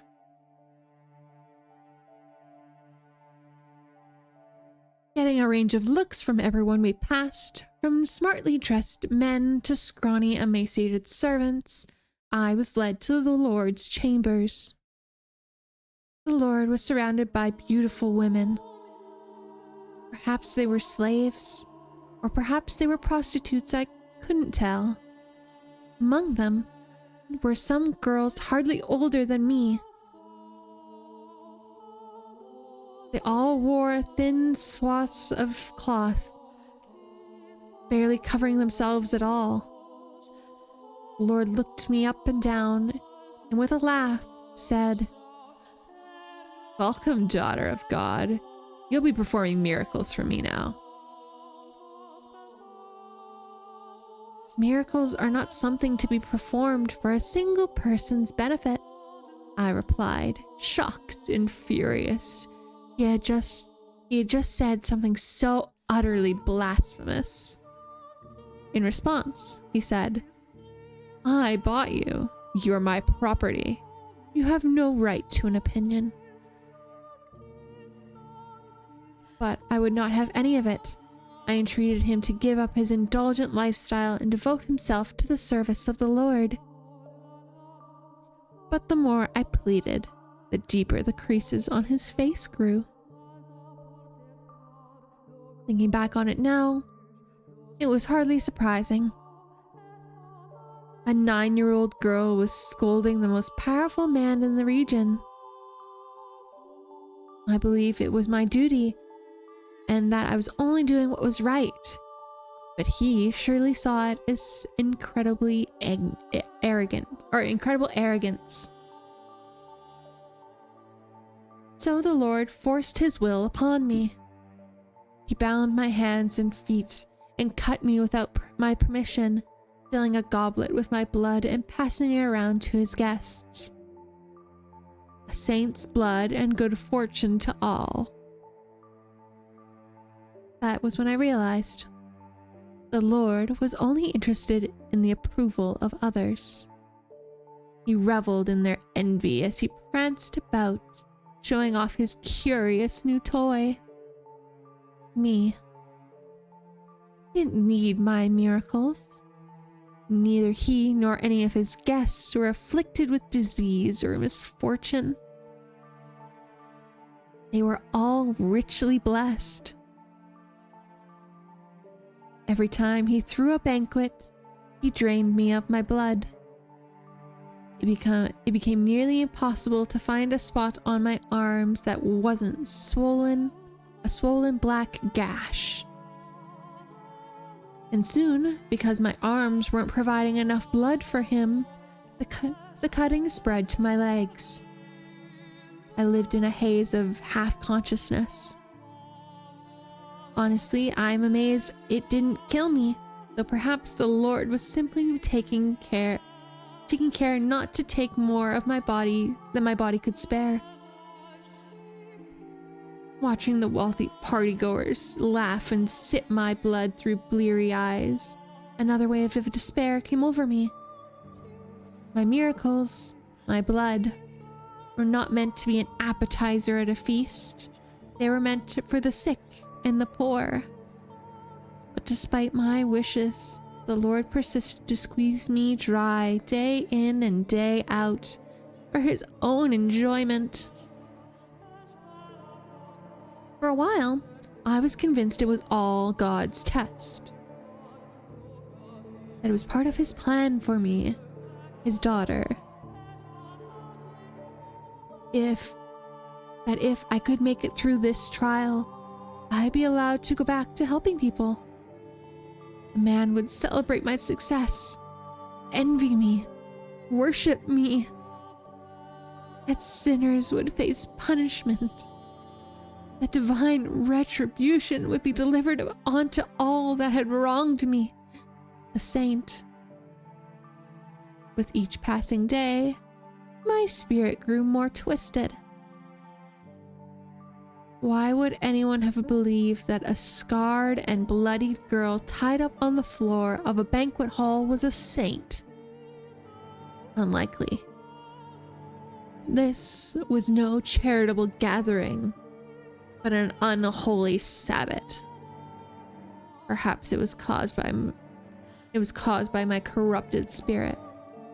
Perhaps it was my heart's way of crying out for help.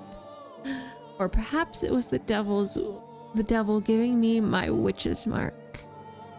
But no matter what the cause, during one of the bloody banquets, I underwent a transformation. I was half conscious, as usual, when one of the guests pointed at me and shouted something.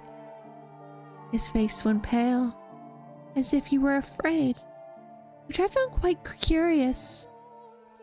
The Lord then approached me, grabbing me by the hair and lifting my head. He yelled something, but I was too far gone to be able to make out what he was saying. Suddenly, I found myself released from my bonds.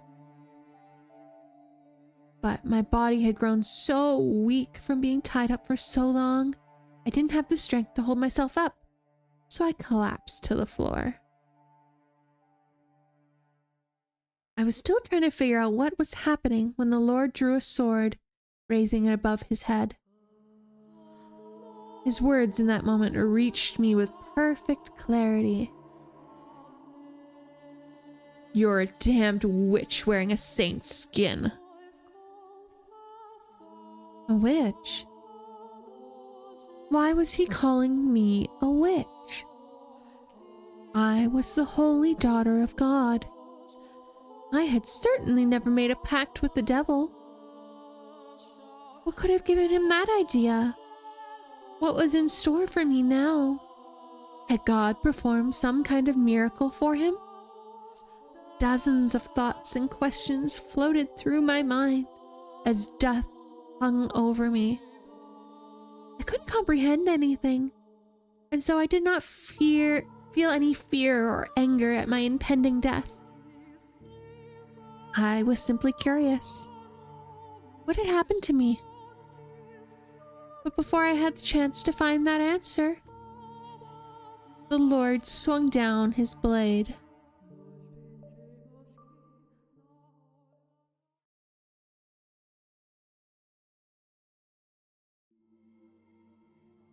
Without warning, without any time to prepare, the darkness drained away. And a second later, I came crashing into the stairs, hard. Ugh. Right at my ear, I could hear the hiss of the river of blood. The world fades in and out of you, giving way to very real images of the past I never lived. I can practically feel the fire in the eyes of that mad blood banquet's guests. My vision distorts. I can't regain my focus. Whose blood is that streaming down the stairs? Is it hers? Is it mine? Who am I? A saint? A witch? Is what I'm seeing through a lens of clarity or madness? Wait, no. I am not her. I'm Michelle, no one else. It hurts, doesn't it? It's hard to breathe. Your chest is on fire. Your vision is blurry.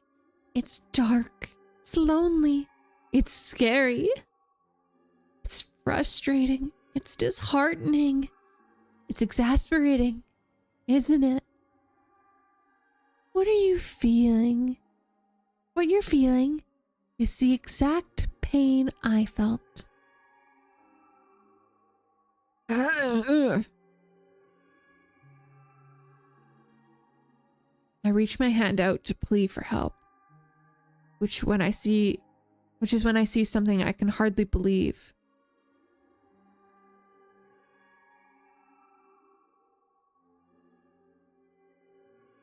Both of my arms are covered in gashes, blood flowing from them without end. The raw flesh beneath my skin is exposed to the open air. All I can bring myself to do is scream. The pain, her horrible past, is doing everything in its power to break me. That 9-year-old girl's sickening experiences are twisting and constricting and crushing me. Why is this happening to you?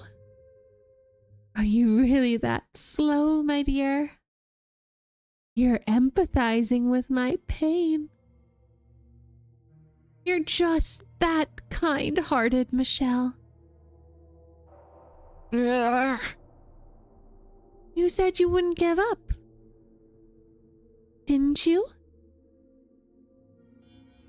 That you would make your way to me. Then surely this won't be enough to do you in. Of course it won't. Mustering up every last bit of strength I can, I began crawling up the stairs. The red river beats against my open wounds, stinging painfully. The simple act of lifting an arm or a leg is almost unbearably agonizing. Blood dripping from my lacerated arms mixes with the blood already soaking the tower. So this is the pain Morgana suffered. Ugh. Do you despise everyone, Morgana? Did your resentment at your mother's betrayal, at the people who came seeking your blood, at the Lord who took your life, turn into a hatred for all mankind? Your perception of me is still incorrect, Michelle. My grudge is only against a select few. Think about it, my dear. Of the thousands, millions, billions of people living on this planet, my world is comprised of but a minuscule fraction of that. Hatred for all mankind? No. What I feel is not nearly as so nebulous. Although, if I had died still believing I was a saint, maybe I wouldn't have had such a well-defined mission. Are you saying the Lord didn't kill you? Oh my! Did you think that was the end of my tale?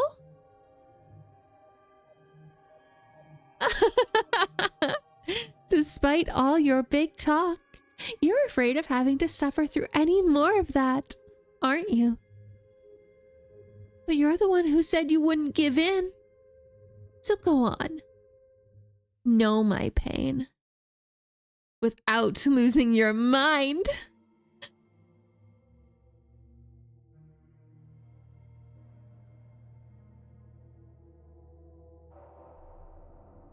I did not imagine this would be Morgana's story today.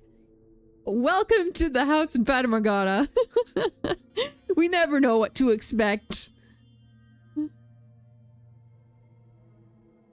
But yes, we get a little... The way to save Giselle will be through Morgana, so...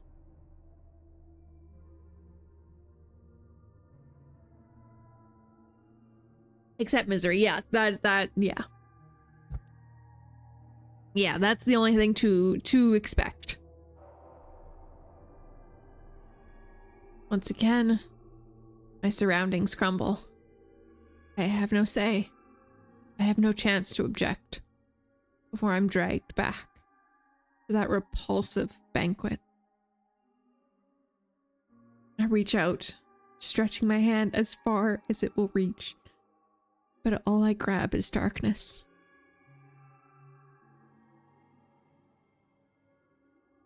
My bloody body sinks back into the abyss. The pain becomes more than just a memory, eroding away at my consciousness.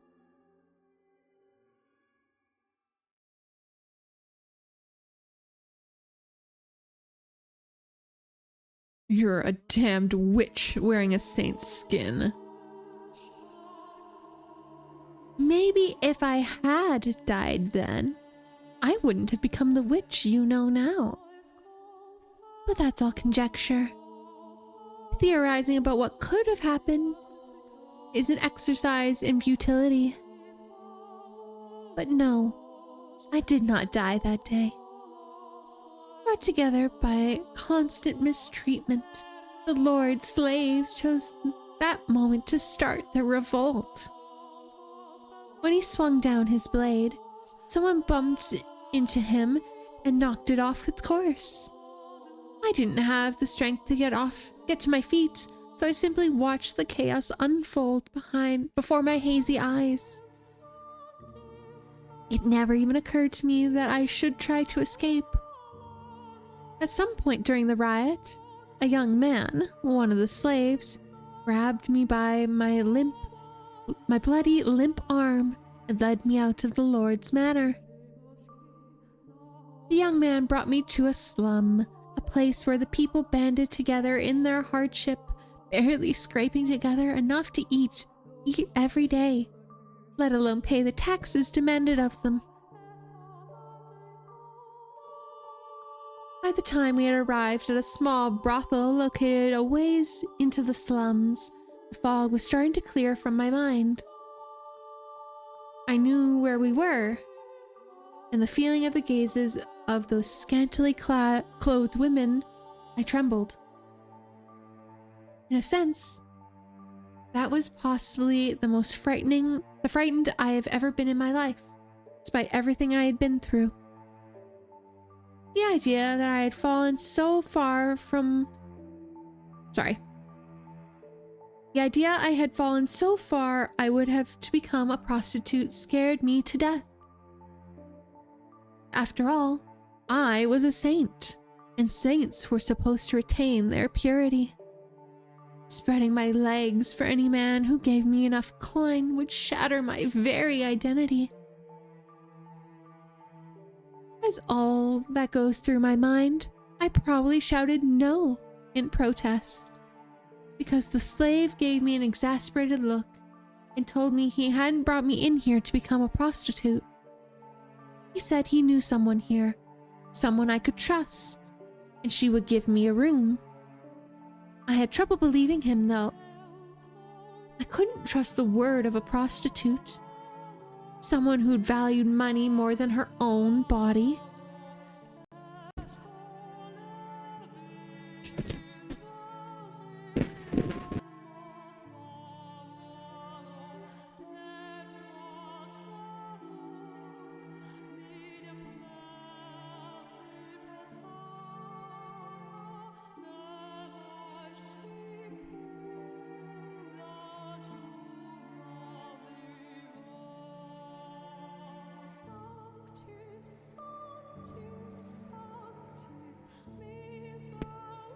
I really wish I knew what was causing this. I really wish I did, but I have no idea.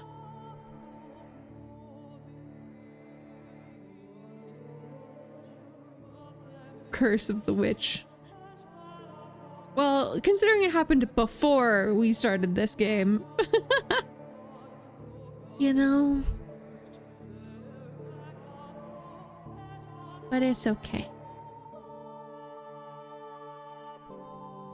Ghosts, spirits, who knows?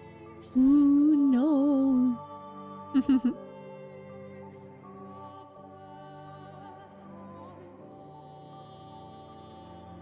Okay, let's continue, shall we? It was all a trap, I was sure. One day, they would tell me I had to work. Nothing he said would convince me otherwise.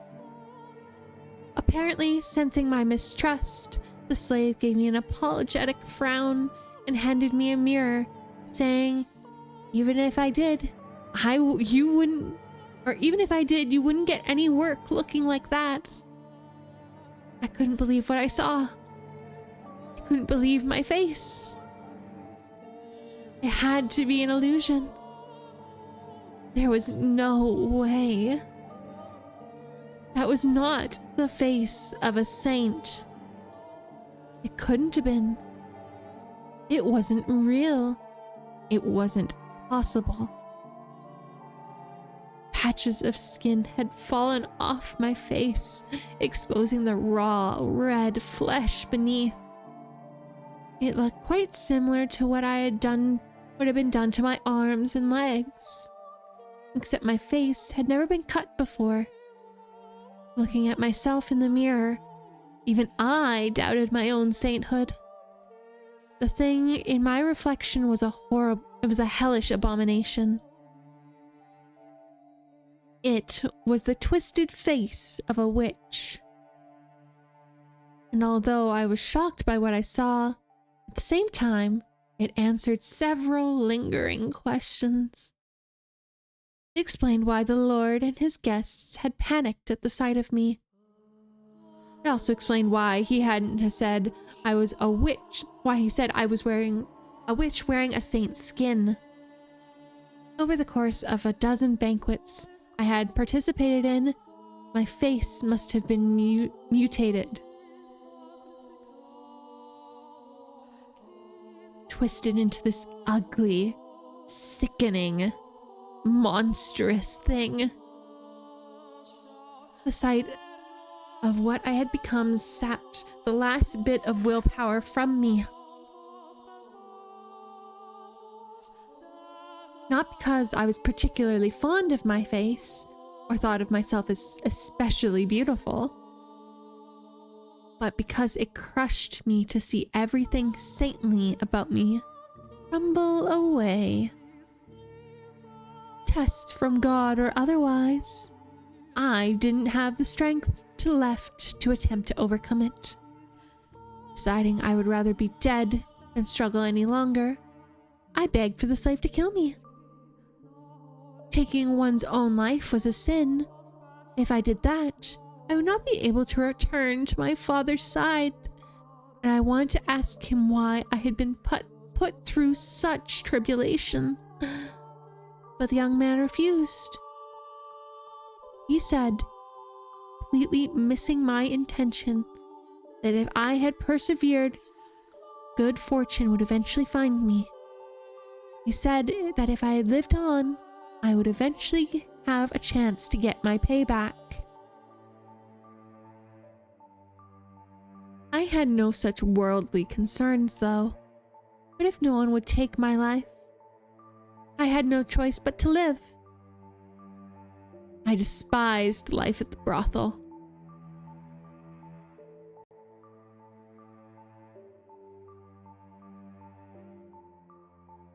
The men who came to buy their services were disgusting buffoons, the types of people who you would think they could deceive God.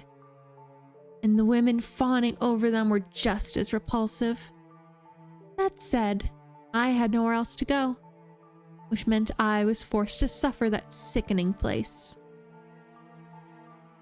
But by the time another year or so had passed, my feelings about it had changed. The women of the brothel took good care of me, treating me like a sister. At first, it was just irritating. I was a saint. How could a saint have prostitutes as sisters? But over time, I got to know them better, grew to appreciate their circumstance and hardships. Despite barely having enough money to keep food on the table, whenever they had a little to spare, they would use it to purchase medicine. Ointments to apply to my arms, legs, and face. And as a result of their generosity, my arms and legs started to look almost human, but nothing had any effect on my face. Occasionally, the slave would drop in to check on me. The other men thought me ghastly and wouldn't get anywhere near me, but he was different. And every time he visited, he would say, "One day, I'll show you the world." And to tell you the truth, I was beginning to grow attached to it all. My time at the brothel was probably, all things considered, one of the brightest chapters of my life. There, I was neither saint nor witch, but an ordinary human girl.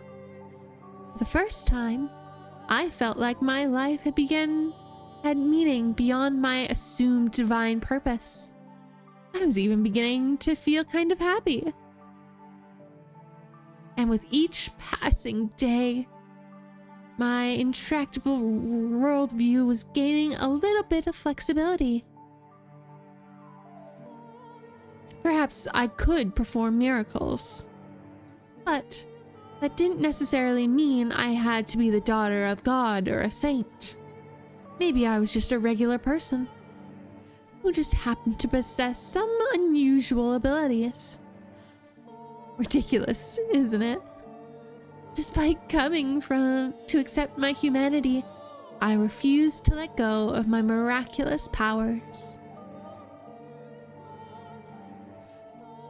They were the last thing protecting what I thought of as myself. To me, at the time, it felt like a very dramatic change of heart.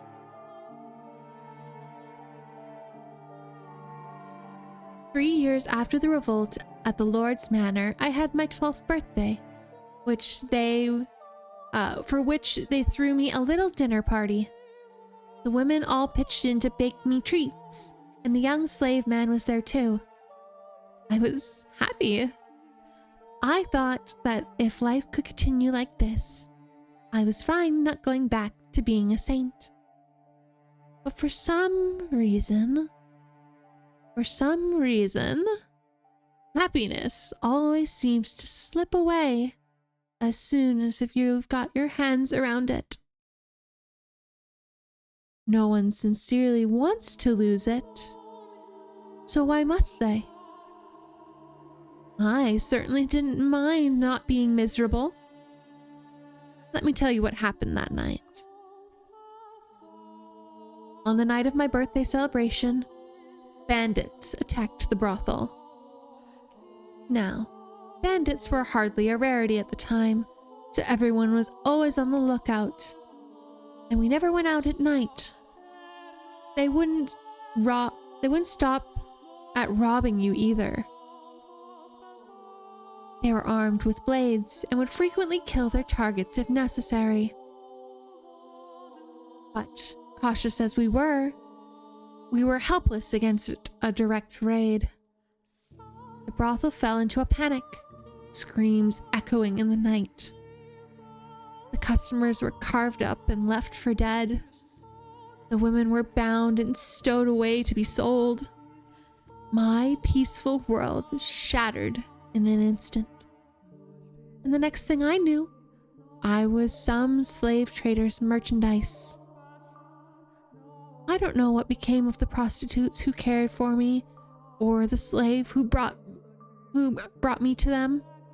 I assumed the women were sold and the young man slaughtered. But regardless, I found myself being rocked around in the back of a carriage once more. The carriage was packed so tightly you could barely see the floor, and it smelled like death.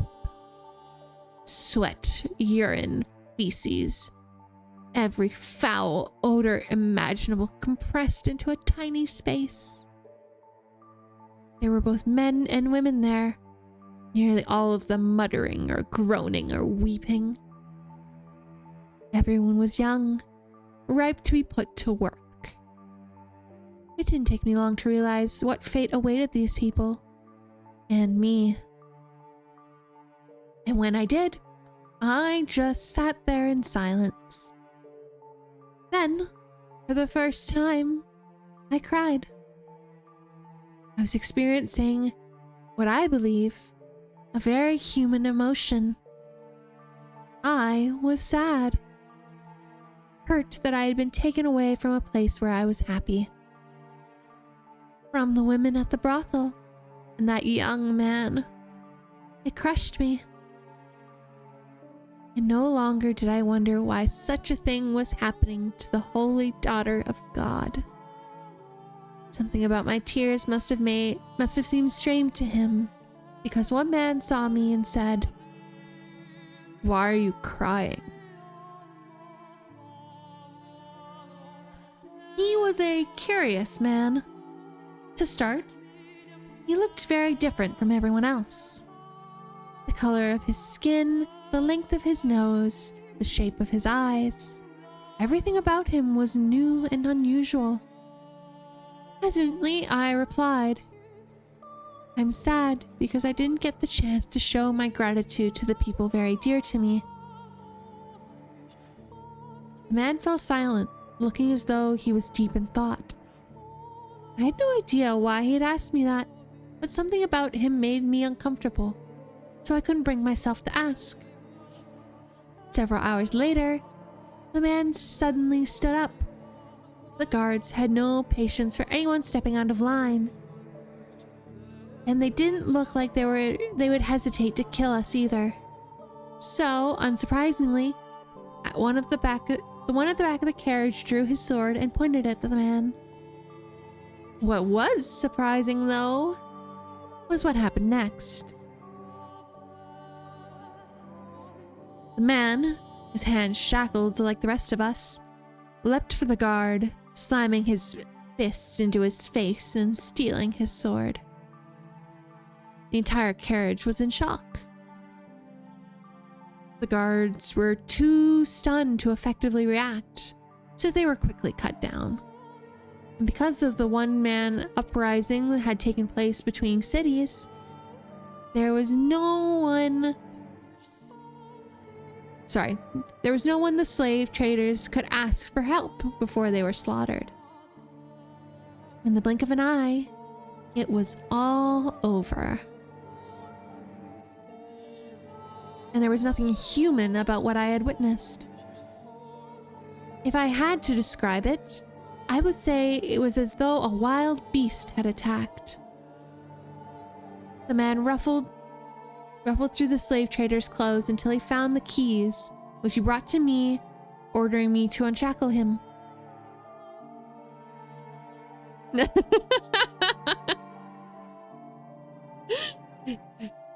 Yay! Are we making connections, everyone? Are we making the connection?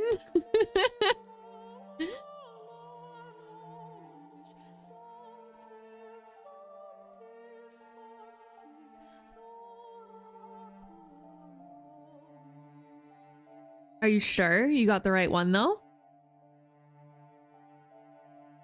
We got the connections with the former, too? Are you sure you got the right connection?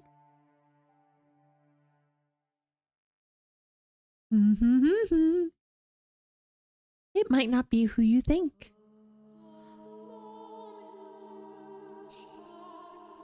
Once they had had enough time to process what had happened, the would-be slaves applauded. Their wretched souls had been saved. For a moment, I believed so too.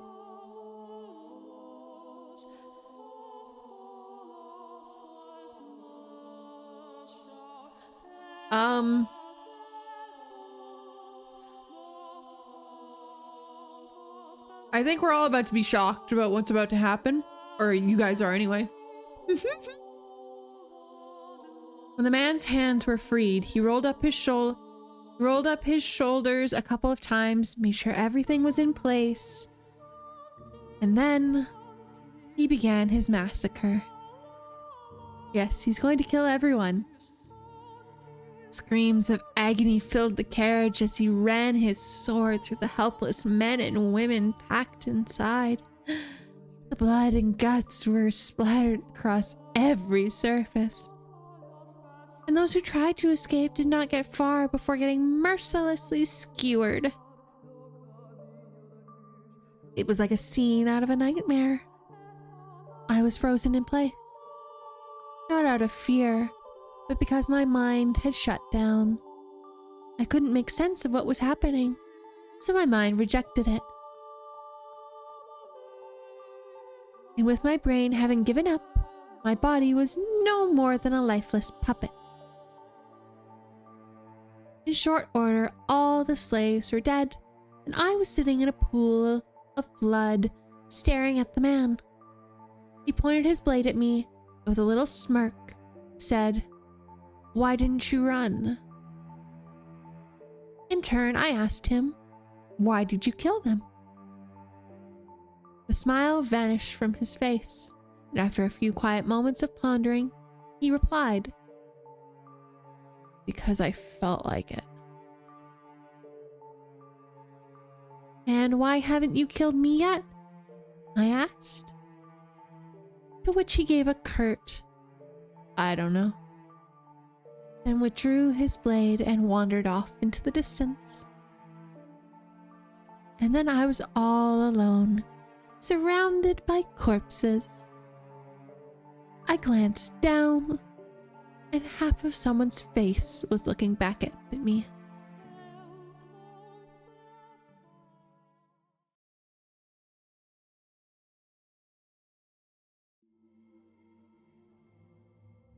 Wrapped in absolute darkness, warm blood spills onto my cheek, my hair, my skin. Chunks of human flesh rain down onto me. Make it stop. Pitter patter, pitter patter. There was no end to the deluge. The smell of death fills the air.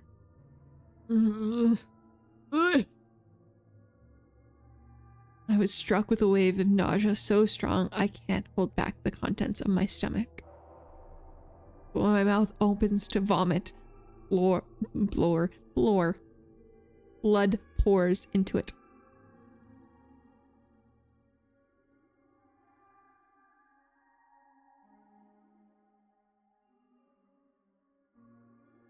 Let go of me. Dead bodies grab at my ankles, dragging me down. To where? Hell? Or to the mountain of corpses? Now, do you understand that there was a time, if but briefly, I was happy and I felt human emotions? But I wish I never had. If I had remained confined in my daughter of God shell, then I doubt I would have felt so much terror at the sight of death.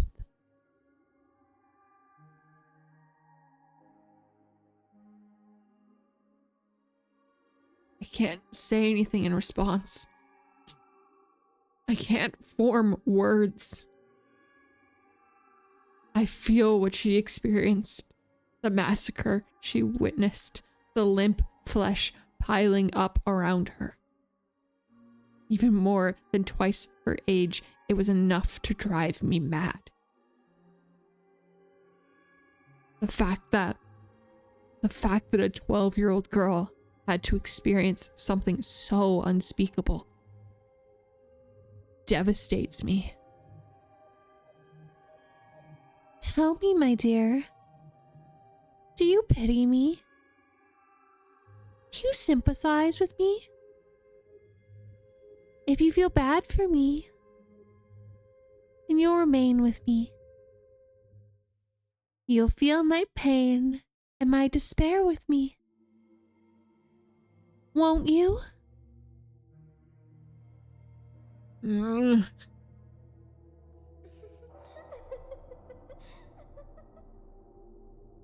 The witch's cackle echoes through the pile of bodies. There's not a speck of light, and the hideous death lingers everywhere. Helpless to resist, I'm dragged back down into the deep, dark ocean. An ocean of blood.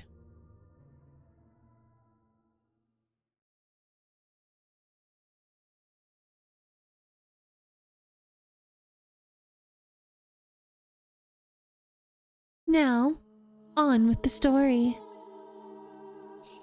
I was at a complete loss for some time after that.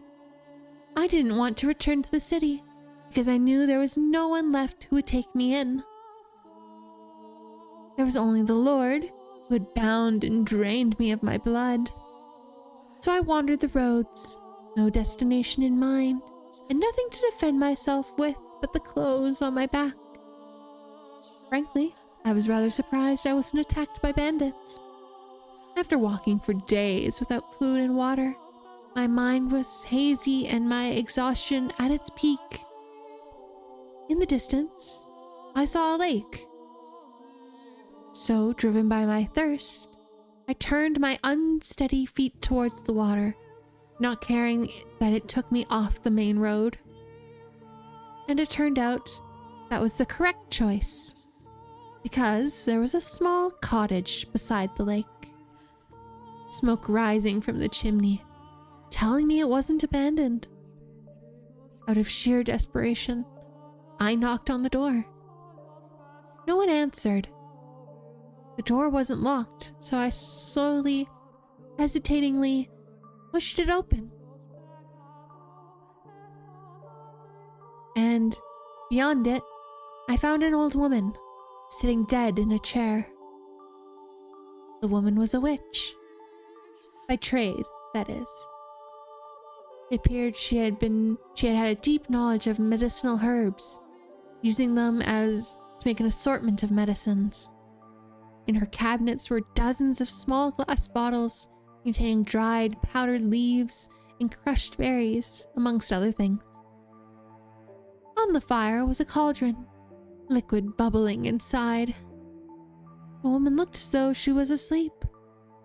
Presumably, she had passed away of old age, for there were no sign bandits had been rooting through the cottage, and the look of absolute serenity on her face. Looking over at the woman's dead body, it didn't cross myself. I envied her. Dragging the woman's body by her feet, I dumped her into the lake. Do you think doing so makes me a bad person? Makes me unsaintly? Well, I didn't have anywhere to go, and the owner of the cozy cottage was no longer of this world. There was no reason I couldn't fill the home in her stead, was there?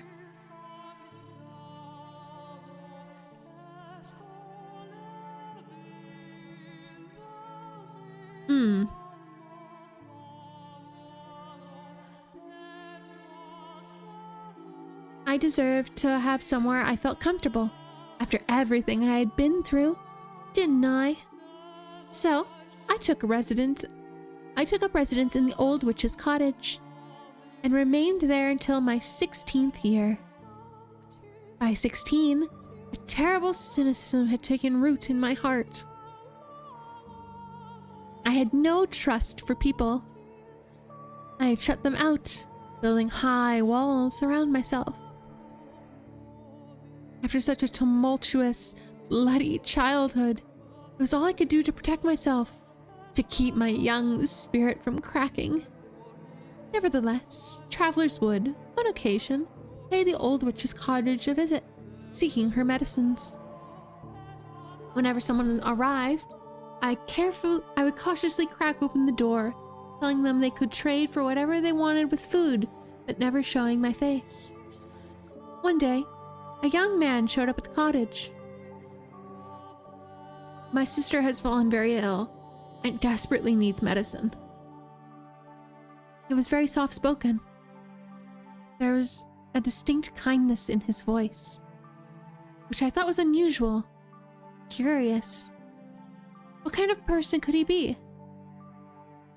What did he look like? What expressions did he make as he spoke? To satisfy that curiosity, I snuck a peek at him through the crack in the door. He was a handsome young man with flowing, flaxen hair.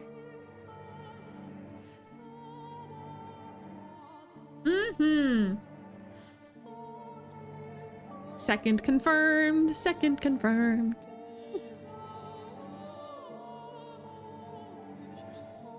Sister gave it away? Yeah. And upon seeing me, he didn't flinch back in disgust. He smiled. According to him, his younger sister had fallen gravely ill, and though he had tried a number of remedies, she was still bedridden. The medicines I gave him too had no effect, but he persisted in his quest, visiting me again and again for new combinations to try. He wanted nothing more than to relieve her of the slightest bit of his sister's suffering. And, moved by his dedication to family, I too wanted to do anything I could to help. For the first time in years, my world encompassed more than my small cottage. When the young man came, he would not only ask for medicine, but to go on walks with me. He volunteered to spend time with me, despite my horrifying appearance. It's not healthy to stay holed up inside all time. You got this beautiful lake right here. What do you say we take a little walk around the shoreline?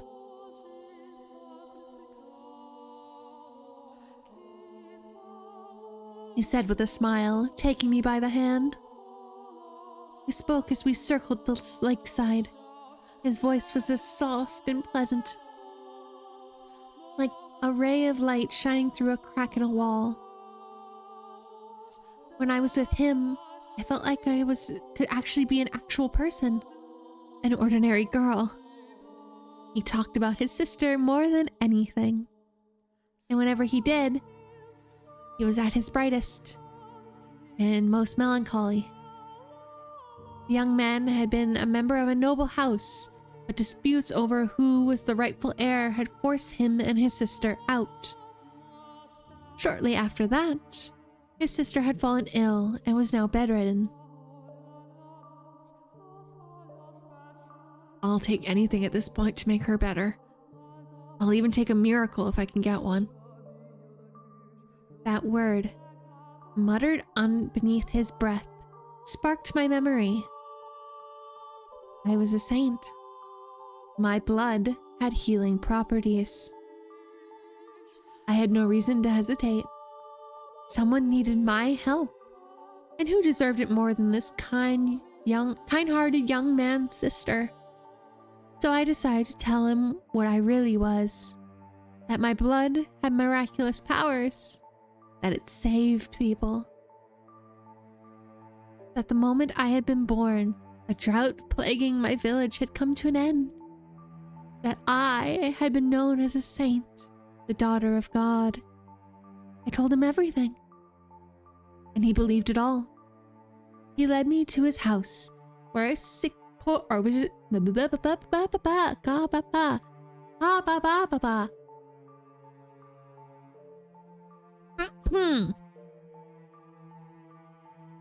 He led me to his house, where a pale, sickly girl lay in his bed. She was a sweet little girl with the same flaxen hair as her brother, who looked like she would have been quite spirited if not for her ailment. It was touching to see the two siblings sitting together, quietly holding each other.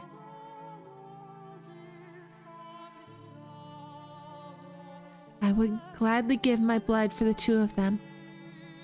And so I made a new cut in my arm, which had healed considerably thanks to the slave and the women of the brothel, and let the girl drink my blood. Neither of them had any doubts about my sainthood, and because they believed, a miracle occurred. The flaxen-haired girl recovered enough to get out of her bed. I was extremely proud of myself. I felt like, for once, I had actually saved someone's life. The only issue was, she didn't make a complete recovery.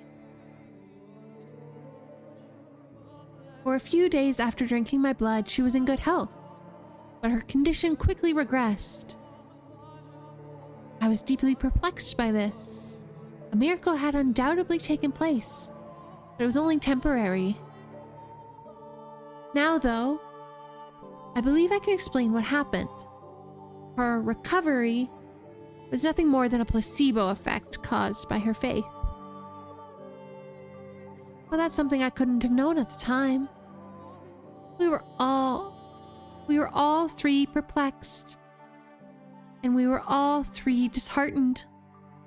Nevertheless, I was prepared to give her my blood as many times as needed. Whenever her condition worsened, the young man came to request more. Never once did I turn him away. On the contrary, I enthusiastically offered her my services. Over time, though, the hope in his eyes began to fade. He'd asked me on fewer walks, and seemed hesitant to look at me in the eye. I assumed it was out of discomfort, out of guilt, out of shame about asking for blood. But I didn't think his concerns were for me, rather himself or his sister. As I mentioned earlier, blood was considered unclean in our time. And not only was I giving mine away, I was having him having his sister imbibe it. Looking at it that way, it would hardly be a surprise for him or anyone else to think what I was doing was depraved. As time passed, the flaxen-haired young man seemed to grow more and more disturbed by me. That was what I got for opening up. That was what I got for letting his kind, warm light shine in on me. The moment things went bad, he pulled away. There were times where I thought I shouldn't have done anything in the first place, but regardless, I held fast to my original decision. I would put myself out on the line for them. No one else. Just them. Even if he was afraid of me or had no interest in seeing me, I would continue offering her my blood. And I was firm in my resolve. One day, though, I received a new visitor.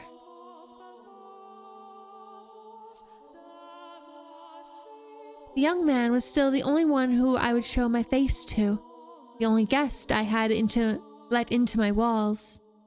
So, as usual, I took the man's request from behind the cottage door. But I could hardly believe my ears when he began speaking. Are you the witch with the miracle blood? First, how did he know my blood had powers? Second, why did he call me a witch and not a saint? Third, why did he sound like the man who had slaughtered the slave carriage? I told the man to leave. I would not be opening the door for any reason. In response, he said, I'm in need of your blood. Did you not spare a little? My blood was for the sick and needy. I would never spare a drop of it for a murderer like him. And I told the man exactly that, demanding he leave.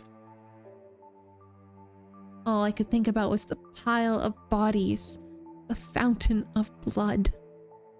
The man drenched in crimson, wearing a ghastly smirk. I trembled behind the door, fearing he may go on another such rampage. But instead, he gave a simple, as you say, and went on his way. I let out a deep sigh of relief, which is when I realized tears were rolling down both of my cheeks. Like an ordinary girl. 3 days later, the flaxen-haired boy showed up at my cottage.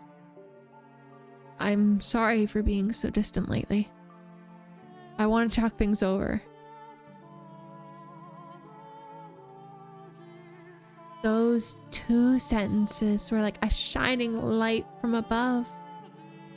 I wanted to talk to him too. I wanted to take a walk around the lake and listen to him talk about nothing. I wanted to experience the warmth of his world once more. And I wanted to tell him about the terrible man who had been there just a few days earlier. About how scared I had been. I wanted him to tell me it would be all right. I want to talk to you too, I said, opening the door without a second thought. The light of the sun was so bright, all I could make out was his silhouette. I couldn't see the look on his face, or the look in his eyes. A gentle breeze blew past. My mind froze. How could this be happening? What did it mean? Why? How? What was that man doing? Standing behind him? Why was he carrying a sword? Why was he coming into my house? And why did he swing it down, severing my arm? I was in a daze. I couldn't make sense of anything. I didn't want to. My left arm fell to the floor before I even knew what was happening, and then my legs gave out. The pain, searing and unbelievable, came for a few moments later, as I was lying in an ever-expanding pool of my own blood. I did something then that I hadn't done before, that I had resisted doing no matter how much blood this Lord had stolen from me. I screamed. It was a hideous, visceral scream.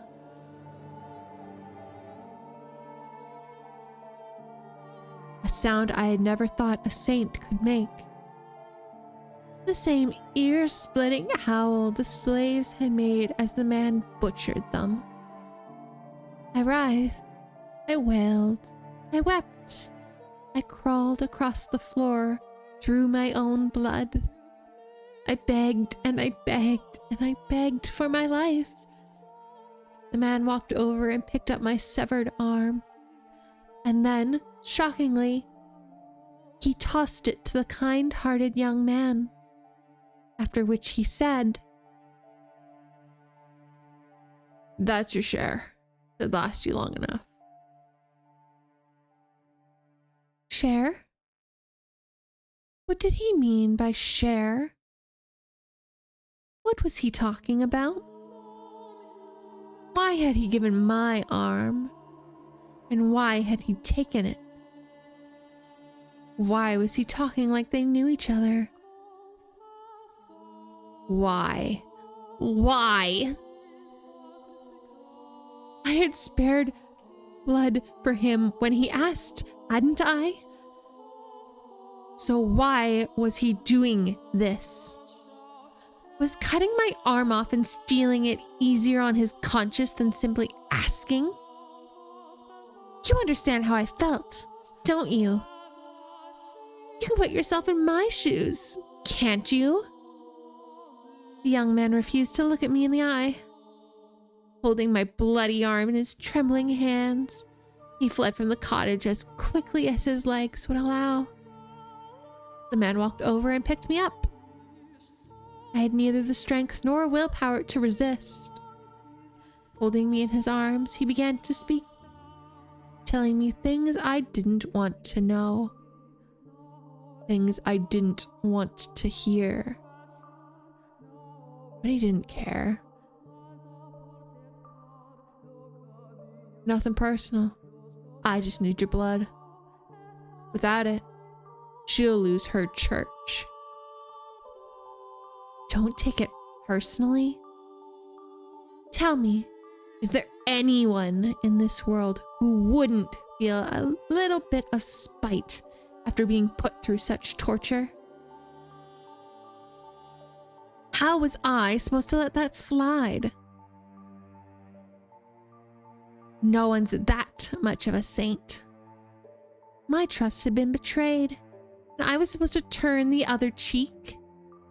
A man had barged into my home uninvited and cut off my arm, and I'm supposed to smile and take it? Is there anyone, anywhere, who doesn't feel even the slightest bit of hatred ever? Is there anyone in this world who could just laugh and brush off this level of abuse? Tell me, is there? How could I not hold a grudge? How could I not despise them? How could I possibly forgive them? Tell me, please. Tell me, how could I? She needs the money. I need some way of getting enough money to keep her church running. The Lord made me an offer. If I brought him the witch with the miracle blood, he would finance a whole new church for her. The Lord? Why him again? Why couldn't he leave me alone? After trying to kill me during one of his blood sabbats, why was he after my blood again? Had he not learned it really did have miraculous powers and he decided he wanted me back?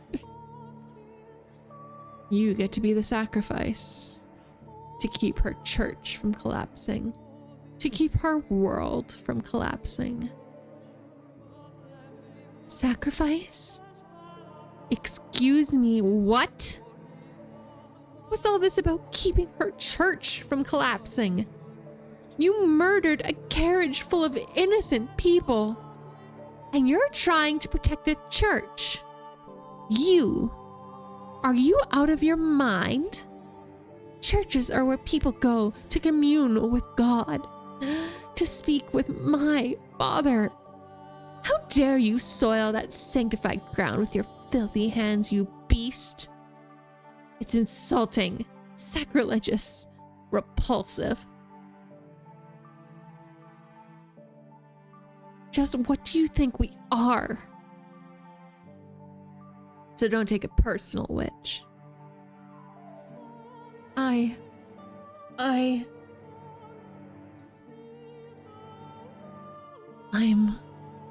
I'm not a witch. I'm a saint. I was a saint. My blood exists to do the Lord's work, not to satisfy the avarice of men. Why is this happening to me?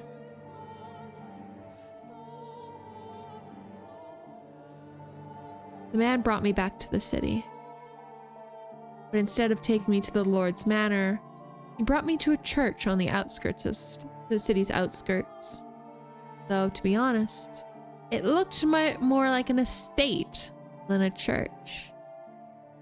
The church also served as a hospital, offering free care to less fortunate children, the poor, and the infirm. That was where I learned why he had said they needed money. The owner of the church offered unconditional assistance to anyone who came.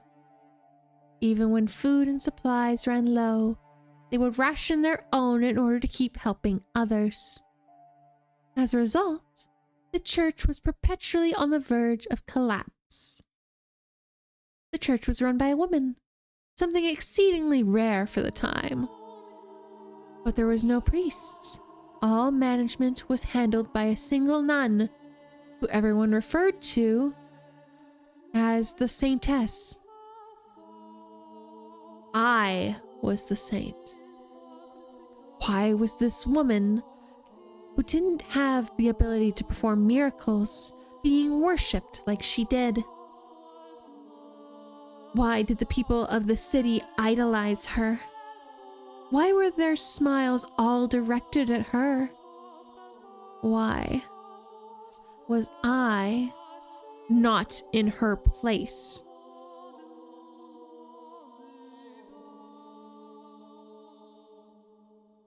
The man carried me to the top of the observation tower. It was there that I had my reunion with the Lord. I was to spill my blood for the people of the city, but also for the Lord's prophet.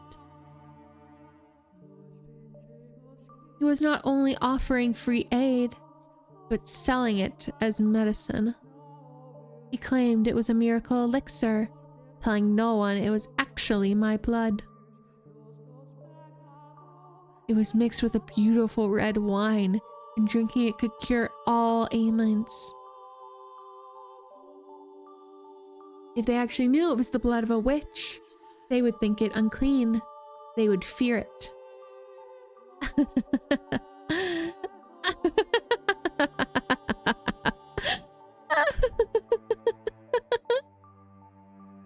I remained imprisoned for a long, long time. In the beginning, the swordsman guarded me, though before long, the flaxen-haired young man showed up as well, Presumably one severed arm wasn't enough to keep his sister healthy for long. In listening to their conversations, I learned that, to ensure no one else could get in, the observation tower was sealed with 3 locks. The Lord, the swordsman, and the young man each held one of the keys. I was their secret, locked away in the tower for them to drain the blood away from wandering eyes. Ah, the church was the estate. Yes, so the mansion is the church. Yeah, is the manor. Yeah.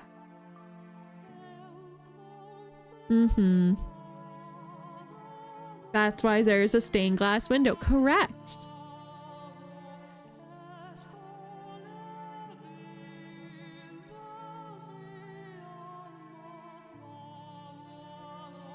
Time went on, and I grew progressively weaker.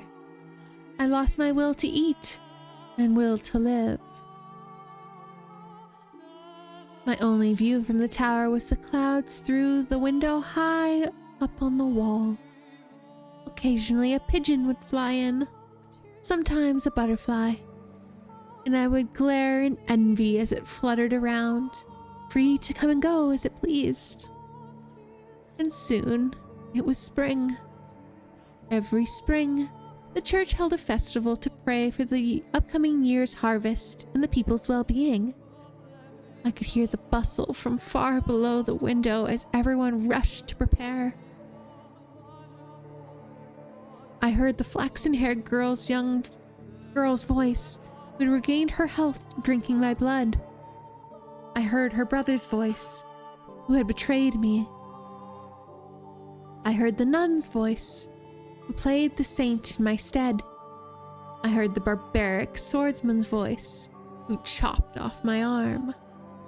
And I heard the Lord's voice, the root of all my suffering. I heard people praising the saintess, though I, the true saint, was locked in the tower. I heard people thanking the Lord for his generous donations and miracle medicine, though it all came from me, propped up on my suffering. They cheered and clinked glasses of my bloody wine. Those merry, peaceful, cheerful, spirited sinners' voices resounded in my tower. And by noon, the day of the festival, the church bell tolled. 1, 2, 3, 4, 5, 6, 7, 8, 9, 10, 11, 12. And with the 12th chime, I died.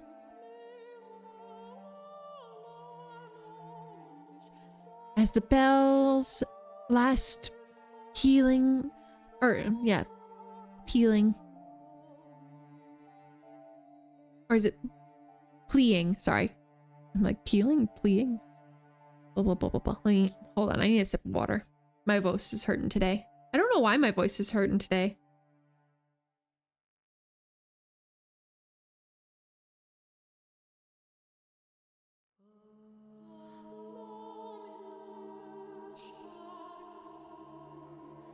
I'm hydrating, don't worry.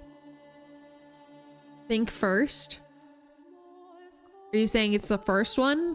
Or are you... Yes, so it is peeling.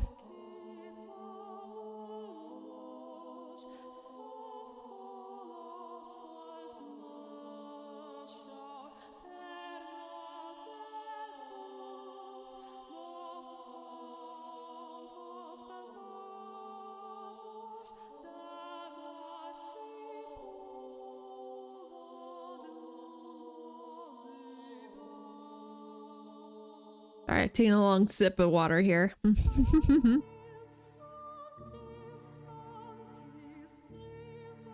As the bell's last oh god. I don't know why this is causing me to trip up. Sorry, everyone. As the bell's last pealing fades into silence, the tower door swung open. Standing on the other side of it were the three men. They must have wanted to drain a little more of me to use in the feast. But they arrived at the worst possible moment. The flaxen-haired young man was the first to express his consternation. Why? I never wanted her to die. Was she not eating? The Lord gave my corpse a casual glance, then said stone-faced, "Seal the tower off. Understood? No one finds out about this." How can you be so calm? Do you understand what you've done? Pinning the blame on me? How nice it must be to be able to distort reality with panic. The swordsman, who had been silently observing the Lord and the boy conversing, interjected. "You're just as guilty as any of us." Not only did they not mourn my death, they argued over whose fault it was. There was no regret, no remorse. The young man muttered absent-mindedly, I never wanted her to die." What did his intentions matter, though? It was his betrayal that had ultimately tethered me to this mansion. But the fact that they didn't grieve my death, and instead squabbled amongst themselves like filthy rats, was the final straw. How could I not despise them? I didn't believe I actually had the power to perform miracles when I was alive. It was all faith, the illusion of belief. I was neither a saint nor a witch. The blood wine was only effective because people placed their faith in the other saintess. I was only ever human. But then, in that moment, an actual miracle occurred. My father bestowed upon me his power. Or perhaps it was the devil who lent me his strength. I was looking down upon my own dead body, my own wretched self. There was nothing beautiful about the pile of bones I had become. I could almost smell the rotting flesh. That was once a saint.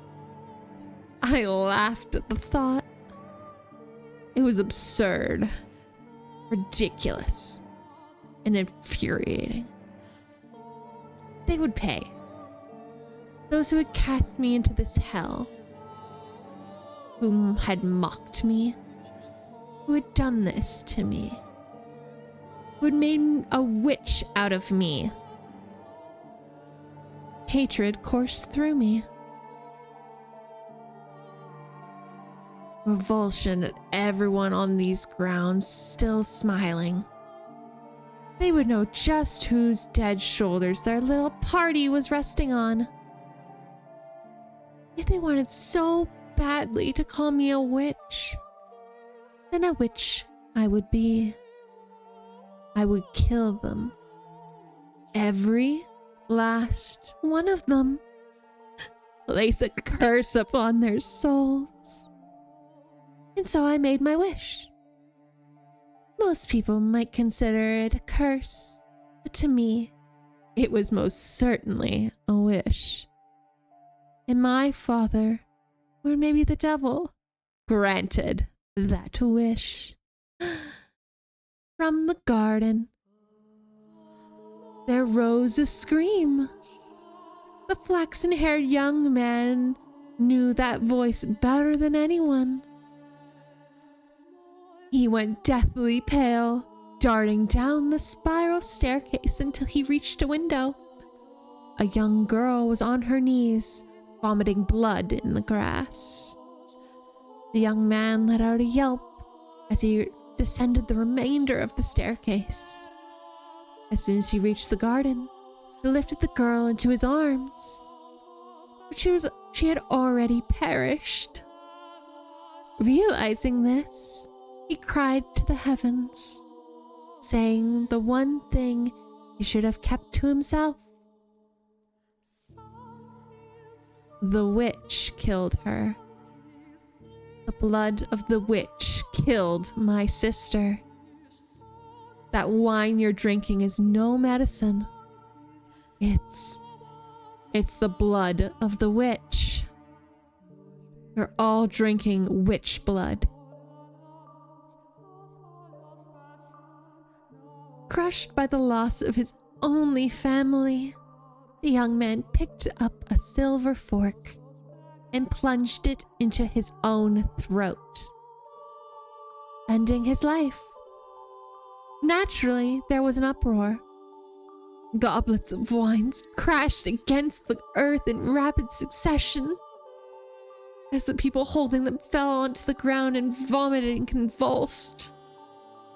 The nun was the first target of their outrage. What she had claimed to be medicine had turned out to be blood, an unclean substance. The blood of a witch, no less.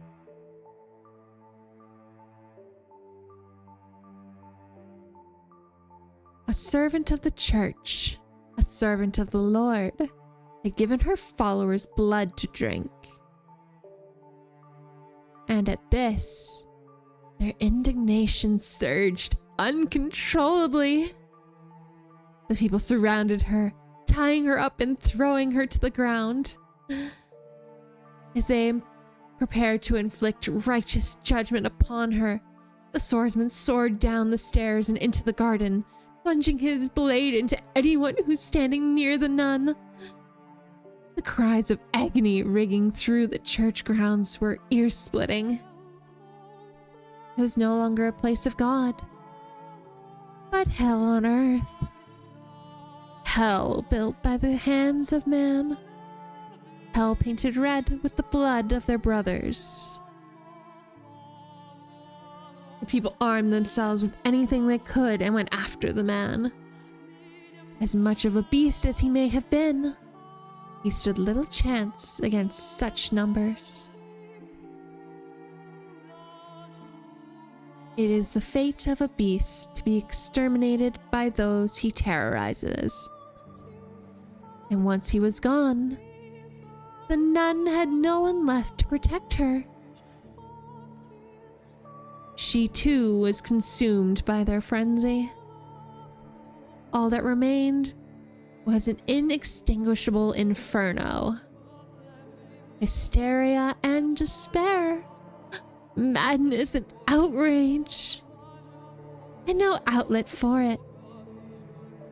It was a revolt that made the slaves' uprising at the Lord's Manor look like a game.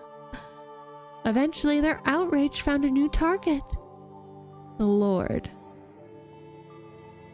It was only natural, for he was the true villain. He was the one who had given money, the witch's blood, to the church. He was the one who profited off of it. And above all, people often resented those who stood above them, particularly in times of unrest.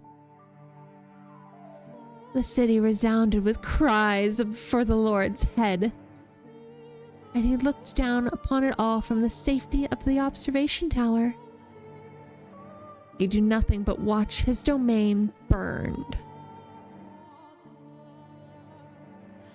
I can only imagine how painful that must have been. But before long, having seemingly made his peace, he began descending the spiral staircase. He opened the door at the bottom, revealing himself to the people.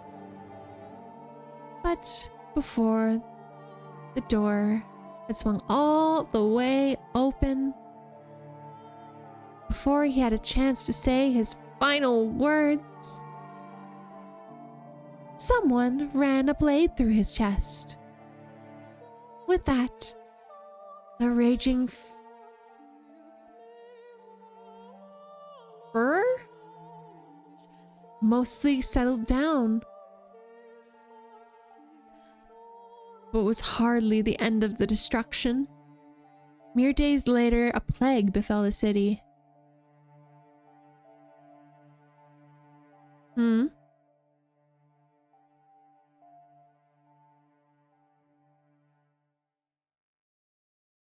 Dreadful black spots covered the flesh of the infected.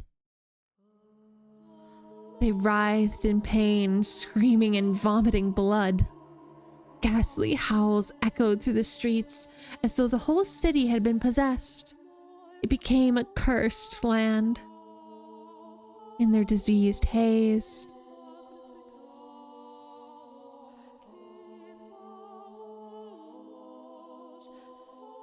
people muttered again and again, "We have been cursed by the witch." In less than a week, the entire city was dead. My body was left abandoned at the top of the observation tower. And as if to seal the curse away, in their final days, the people shuttered all the windows, wrapping the house in darkness. It's possible that that was no miracle either. You can easily explain what happened to them. Locked away for so long in a dirty tower, maybe I caught some kind of disease. And then, when the people drank my blood, they too were infected. Hardly anything out of the ordinary about that. The first to die, the girl who had already been ill. Her body merely chose the worst possible time to yield to her ailment. That was all that had happened. Indeed. It was nothing more than a fluke. An improbable stroke of luck. An unbelievably unfortunate accident for the city and for those three men. And an indescribably fortunate accident for myself. But I wish to believe it was a miracle. Even if my blood didn't have healing properties. Even if I wasn't a saint. My wish, my curse, was what caused that uprising. That was my miracle. Granted to me by God or by the devil. I choose to believe that. And that my miracle took on its true form thereafter. My curse had brought death upon the three men. But for whatever reason, my rancor was far from sated. They had died. So what? Death is but a transient agony. It's nothing compared to what I went through. So I made my next wish. I wished for their reconstruction. I wished for eternal suffering on their souls. I wished to trap them in a never-ending cycle of pain and hatred. This was my wish for the flaxen-haired young man. He treasured his dear sister and desired a quiet life. So I wished for him to have just that.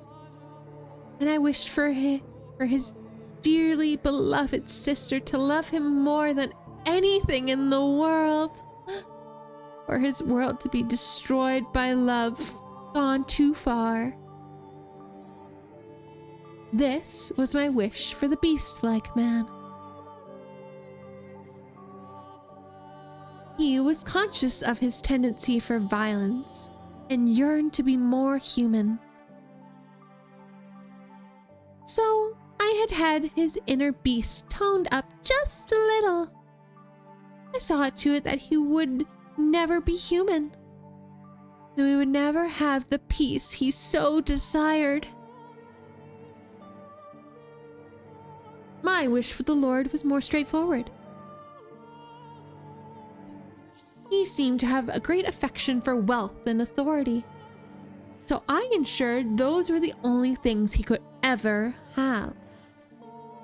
Who needs love or friendship when you could be drowning in power? Once he had lost everything, his solitude would be his only companion. Wishes can come true, as long as you hold fast. Never stop wishing. Never surrender. They can come true. Eternal suffering on all their souls. An endless cycle of reconstruction and unavoidable tragedy. Tell me, my dear, do you sympathize with me? Will you curse them with me? Will you take my hand and revile them with me?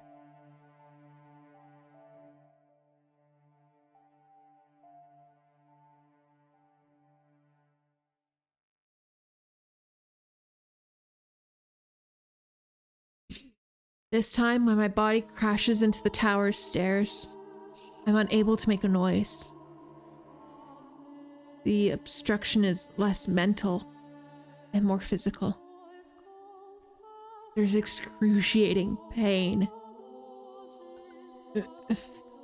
It's so intense, I can't even eke out a scream. My vision is distorted. My mind thick with fog. I feel as though I will fall into a bottomless pit if I even loosen my grip on my consciousness even slightly. Through the haze, I see my own severed left arm. Reflected in a pool of blood, I see my face, large chunks of flesh peeled off. Ugh. Look at you, crawling up those stairs like a worm. How pathetic. It looks like I'm looking at my old self. I can barely form a coherent thought. I can't lament her inhumane fate. Can't mourn for her. Or be shocked by the revelation about these three men and her history with them. Pain. It fills every corner of my mind. Every nook and cranny of my body. You figured it out by now, haven't you, my dear? You'll never make it to me. It's not possible. But it's not your fault.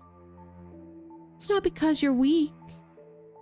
There's simply no one who can bear this pain. You're allowed to give up, to rest. There's nothing wrong with that. The pain, the crushing weight. It's miserable, isn't it? But all you have to do is turn back, and it will all go away. Oops. The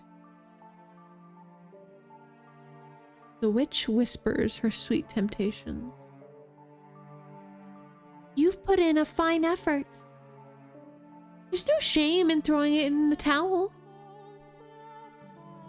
Her voice is soft, gentle, pleasant. I don't know how to pronounce his last words, so we're gonna skip it. Concede defeat. If I do, it'll all go away. The searing pain spreading from the stump of my left arm. Sensation of being perpetually drained of my blood. The miserable solitude of staring at a door that never opens. The laughter I can hear out the window.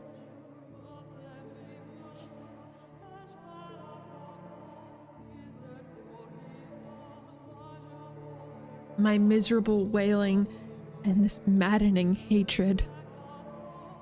Welcome back, Gumgag. Good morning.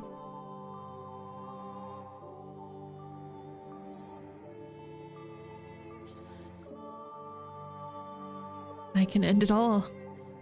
Okay, hold on. Save. This seems like a save time. Brain loading.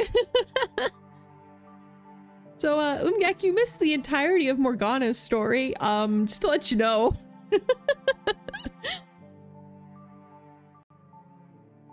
just letting you know. This might get a little confusing here for a bit.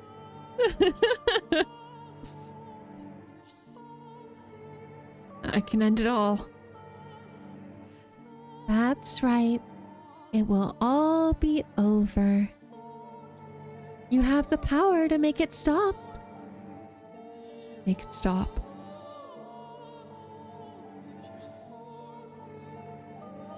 Ugh. No. I can't let that happen. No. I have to get her back at my side.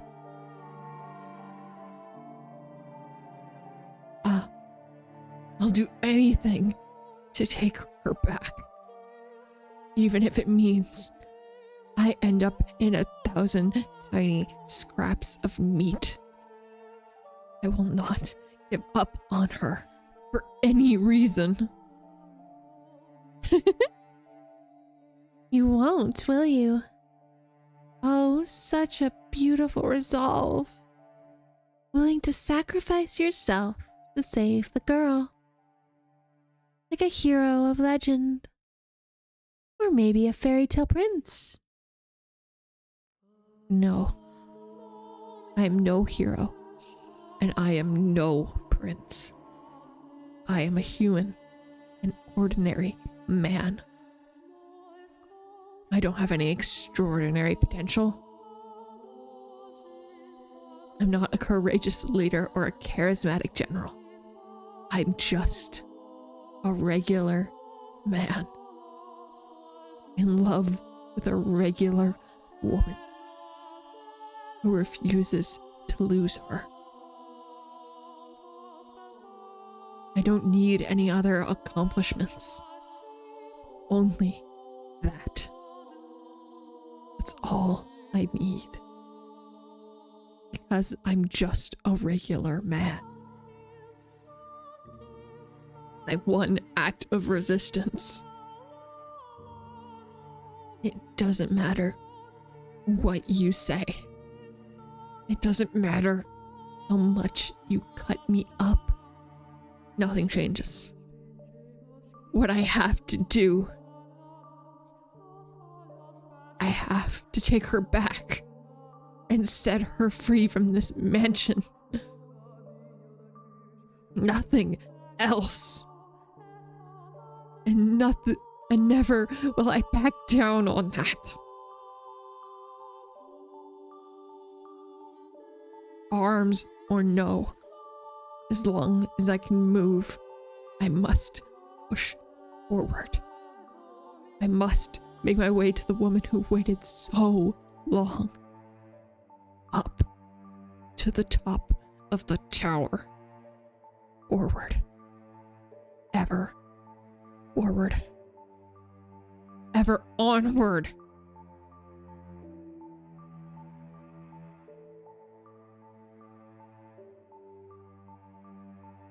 Dragging my bloody body, paying no mind. I once more arrive at the top of the observation tower. Place my hand on the door, holding myself up with my lacerated right arm. Take a moment to catch my breath, and lift my head, gaze into the void, and shout her name. Morgana! I pity you. I truly do. You were a saint shackled with an unfathomable fate, and for that I am enraged. I felt your pain, and I watched your life. I too felt a burning hatred for those 3 men. If you truly feel that way, then why can't you stay here with me? We're all dead anyway. We've reached our ends. Do you honestly think there's anything more for us? There isn't. The end is the end. So what do you say the 3 of us, me, you, and Giselle, tortured the 3 of them and everyone they cared about? Make them suffer here for all eternity in this house. And that way, you and Giselle can be together forever too. That's not an option. Why not? Because hatred only brings you pain. Ha! Oh, that's brilliant. You spouting stupid platitudes at me? I can't believe my ears. Save your nonsense moralizing about how hatred does you no good. I won't hear it. I'm doing just fine for myself, my dear. In fact, I've never been better. I feel wonderful. Do you think that would be enough to persuade me? Really? Ugh, how disappointing. And here I thought you understood me. Morgana. Why don't you say what you really think? Oop. Sorry.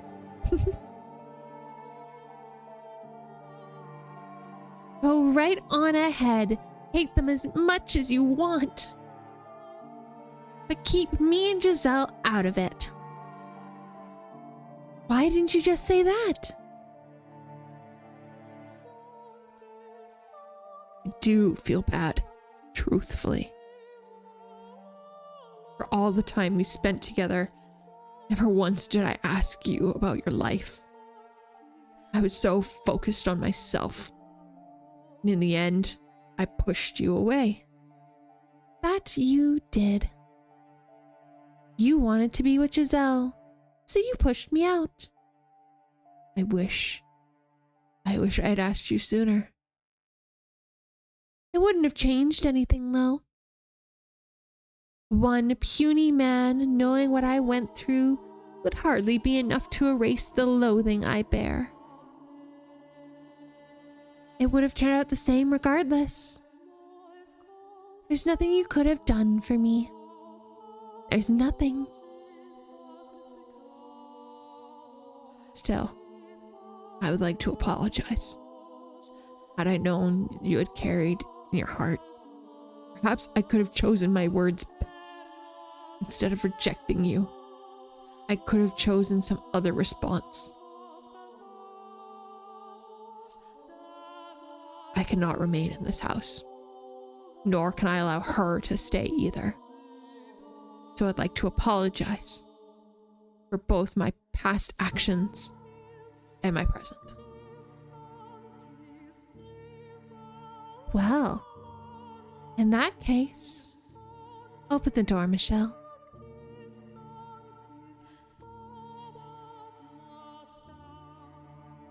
I take another moment to catch my breath, and then gather my strength into my hand on the door. Blood seeps from my fingertips, slowly trickling down the rough surface. It reminds me of my death and coming for you. I push open the door, praying that this will be the last. Beyond it lies light for Giselle, and if possible, that it might cast a bit of light on Morgana's heart as well.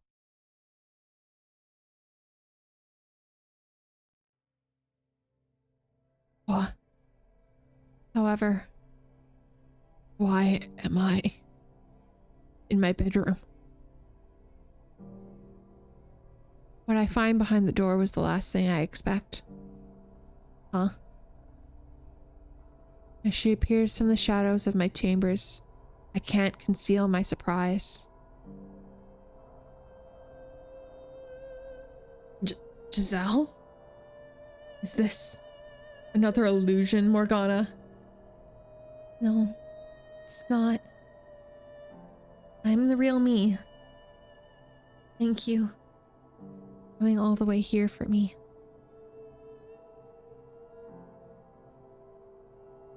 She's thanking me.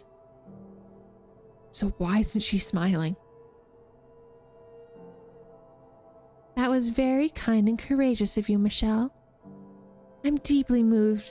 You would have such compassion for not only her, but for someone like me. But do you know what else you are? You're a worm.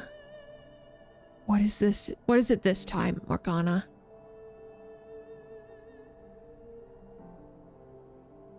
What do you say we pull back the curtain, my dear? What curtain? There's one detail that is yet to come to light.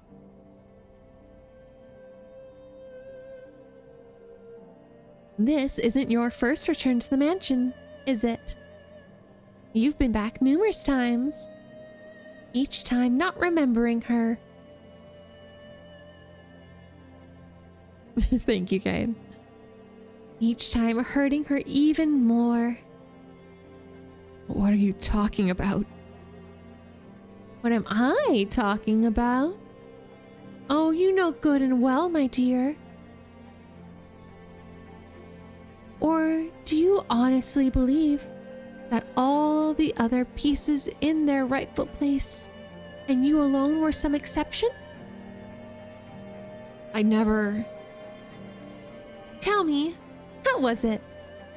Living in so many different eras, not knowing who you were, and playing with all the different men. No, you're out of your mind. You're making it sound like I was... Not like, my dear. You are the white-haired girl. Enough! How could anyone possibly confuse me with her?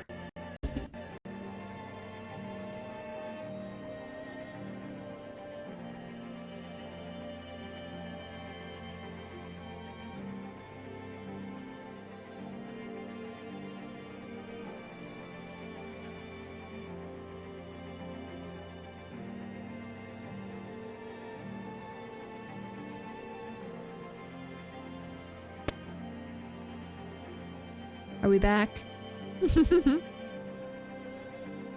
Morgana really just doesn't want me to tell you guys what's happening, apparently. She really said, no, we're not doing this today.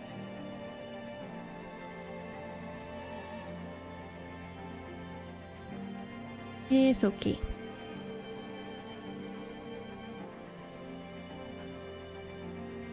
So, thank you for the trigger warnings, Kane, because this might come up as, yeah. Just be prepared, everyone, if you have not kind of assumed already.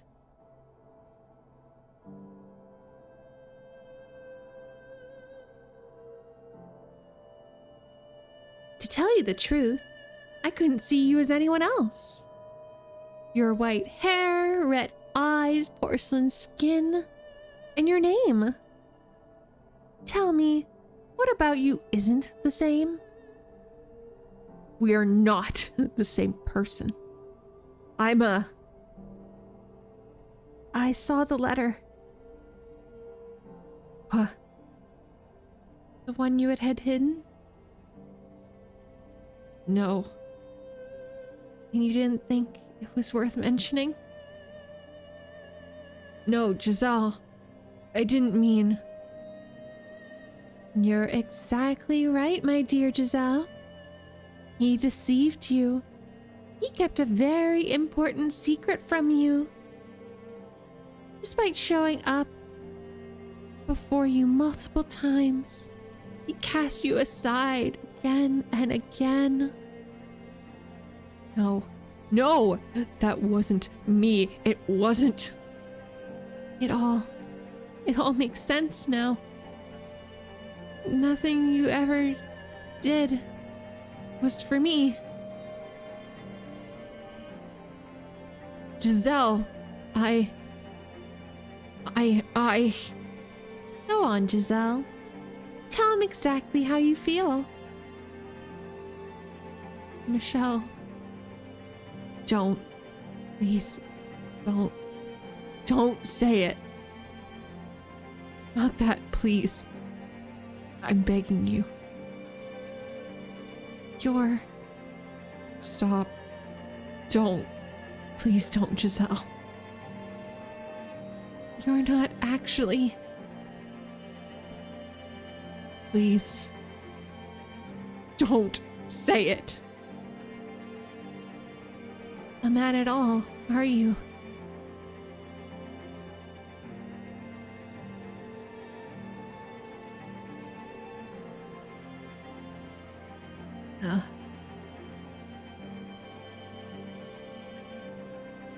You're disgusting.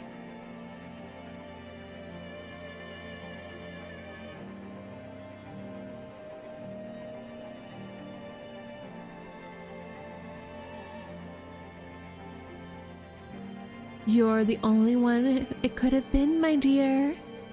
The only one who could have been the white-haired girl. The next moment, my whole world comes tumbling down. I could have been born anything. Wait, did I read that wrong? Hold on. I could have born anything, sorry. My bad.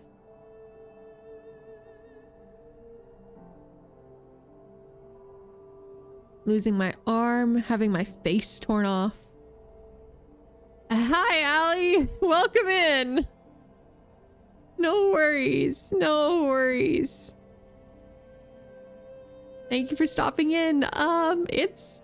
You've shown up at a very interesting time.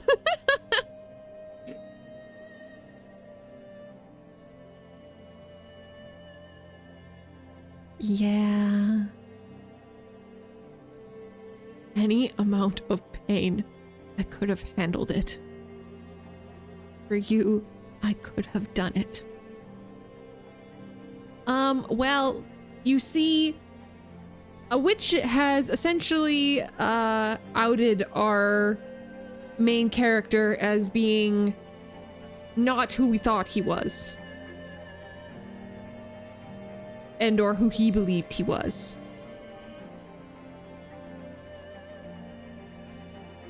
All good, all good.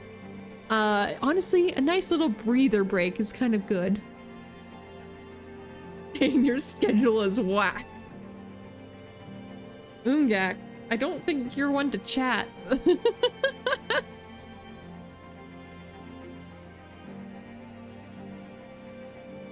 But yes. It's a very heavy topic. Hey now, listen. Yes, I'm listening. I'm sat, I'm listening.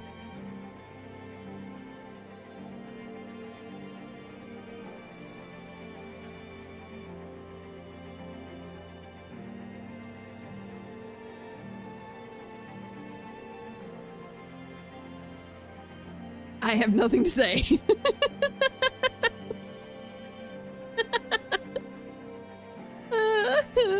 That's fair. That's honestly, yeah. None of us have a good sleep schedule. I mean, my schedule is okay. I just don't sleep through the night some nights.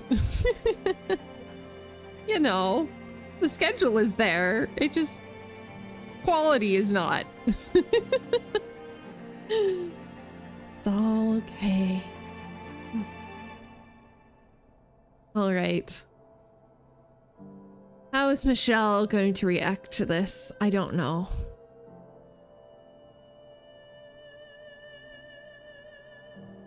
But this, hearing those words coming from your mouth, being rejected by you, that I cannot.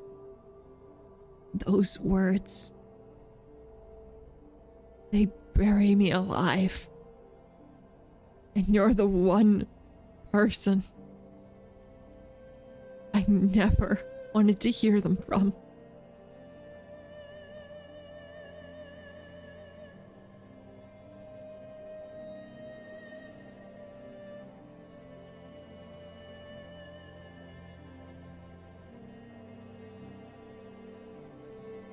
When I had learned my father Antonin had passed away, I wrote 2 letters, one to my brother and one to my mother. It was the first time I had found the courage to face up to my mother, to open up to her. I wanted to show her who I was, convince her that I wasn't cursed, so I could be myself and return to the capital with Giselle. Dear Mother, there is something I wish to tell you. Something that means a great deal to me. So I ask of you, please hear me out. I ask of you, please accept it. Mother, I no longer bear any resentment for my present lot in life. Nevertheless, I would ask you to concede one thing. I was never cursed. That I was always your son. That I am Michelle, not Michelle. I have found someone who I care for who I care dearly. A woman. And I love her with my heart. I would like to spend the rest of my life with her. I do not wish for much, simply to have a quiet life with her. To go through our days together, man and woman. That is the one thing I want. Mother, I know you're aware that my body is no longer female. That I am man. Heart is male, and I ask of you to please accept that. I have no grudge with you. In fact, I'm incredibly grateful to you for bringing me into this world with love, your dearest son. Shortly after sending that letter, I was killed.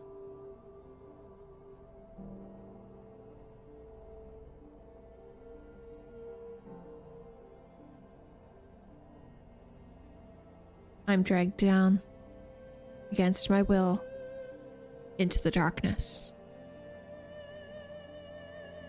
Beneath me spreads my own past. My door. The door I swore to never open. But despite all my efforts to resist, the door sucks me in. Into a world I never wanted to see again. A history I never wanted revealed. A past I never wanted anyone to see. Nevertheless, the door opens.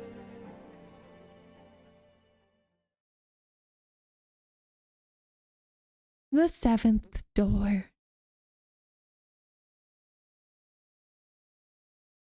$10.86. Who knows?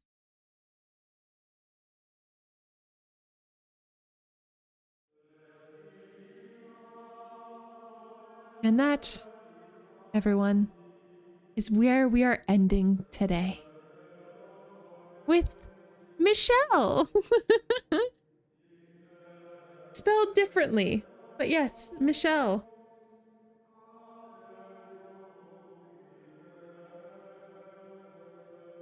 So, I hope you all are excited / terrified as to what's to come for poor Michelle. We'll finally learn his full story. All good, Mgak. Thank you for stopping by. I really appreciate it. Excited? Yeah. We made some very interesting revelations today about Morgana and about Michelle. Even about Giselle a little bit, but more so Morgana and Michelle.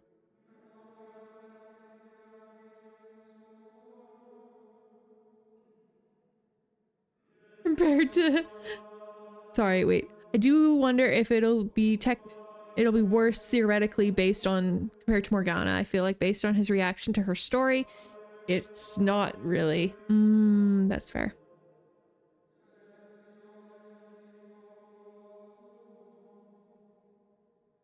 It was honestly, Allie, getting the cult of the lamb totem thing is weird. I don't actually know if I got it correct or not, so I can let you know. I know it worked. I just don't know how I managed to get it to work. It was a lot of fiddling around with things, to be fair.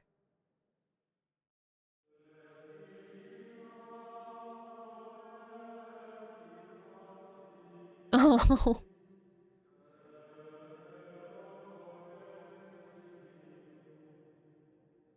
It popped up and asked me to contribute. Oh, that's weird. I'm not sure. But yes, I can let you know. No worries, Tyler. But yeah, I hope you all enjoyed our next part of the, our next half of, Fata Morgana. So tomorrow, I just want to confirm. Did I? Where is it? Why is my thing being weird? Yes. Tomorrow is Cult. Tomorrow is Cult of the Lamb. So if you are not a part of the cult and you would like to, I'll give you some time tomorrow to make your character and we'll do the raffle. And if there's not enough of us here, then I will just pick you out of the list at random. So, but yeah, I hope you all are excited for tomorrow. We'll see if I can finally beat a couple more levels in Cult of the Lamb. But yeah, I hope you all have a great rest of your night, and I will see you all tomorrow. Okay? Bye-bye. Bye-bye. Bye-bye. Bye-bye.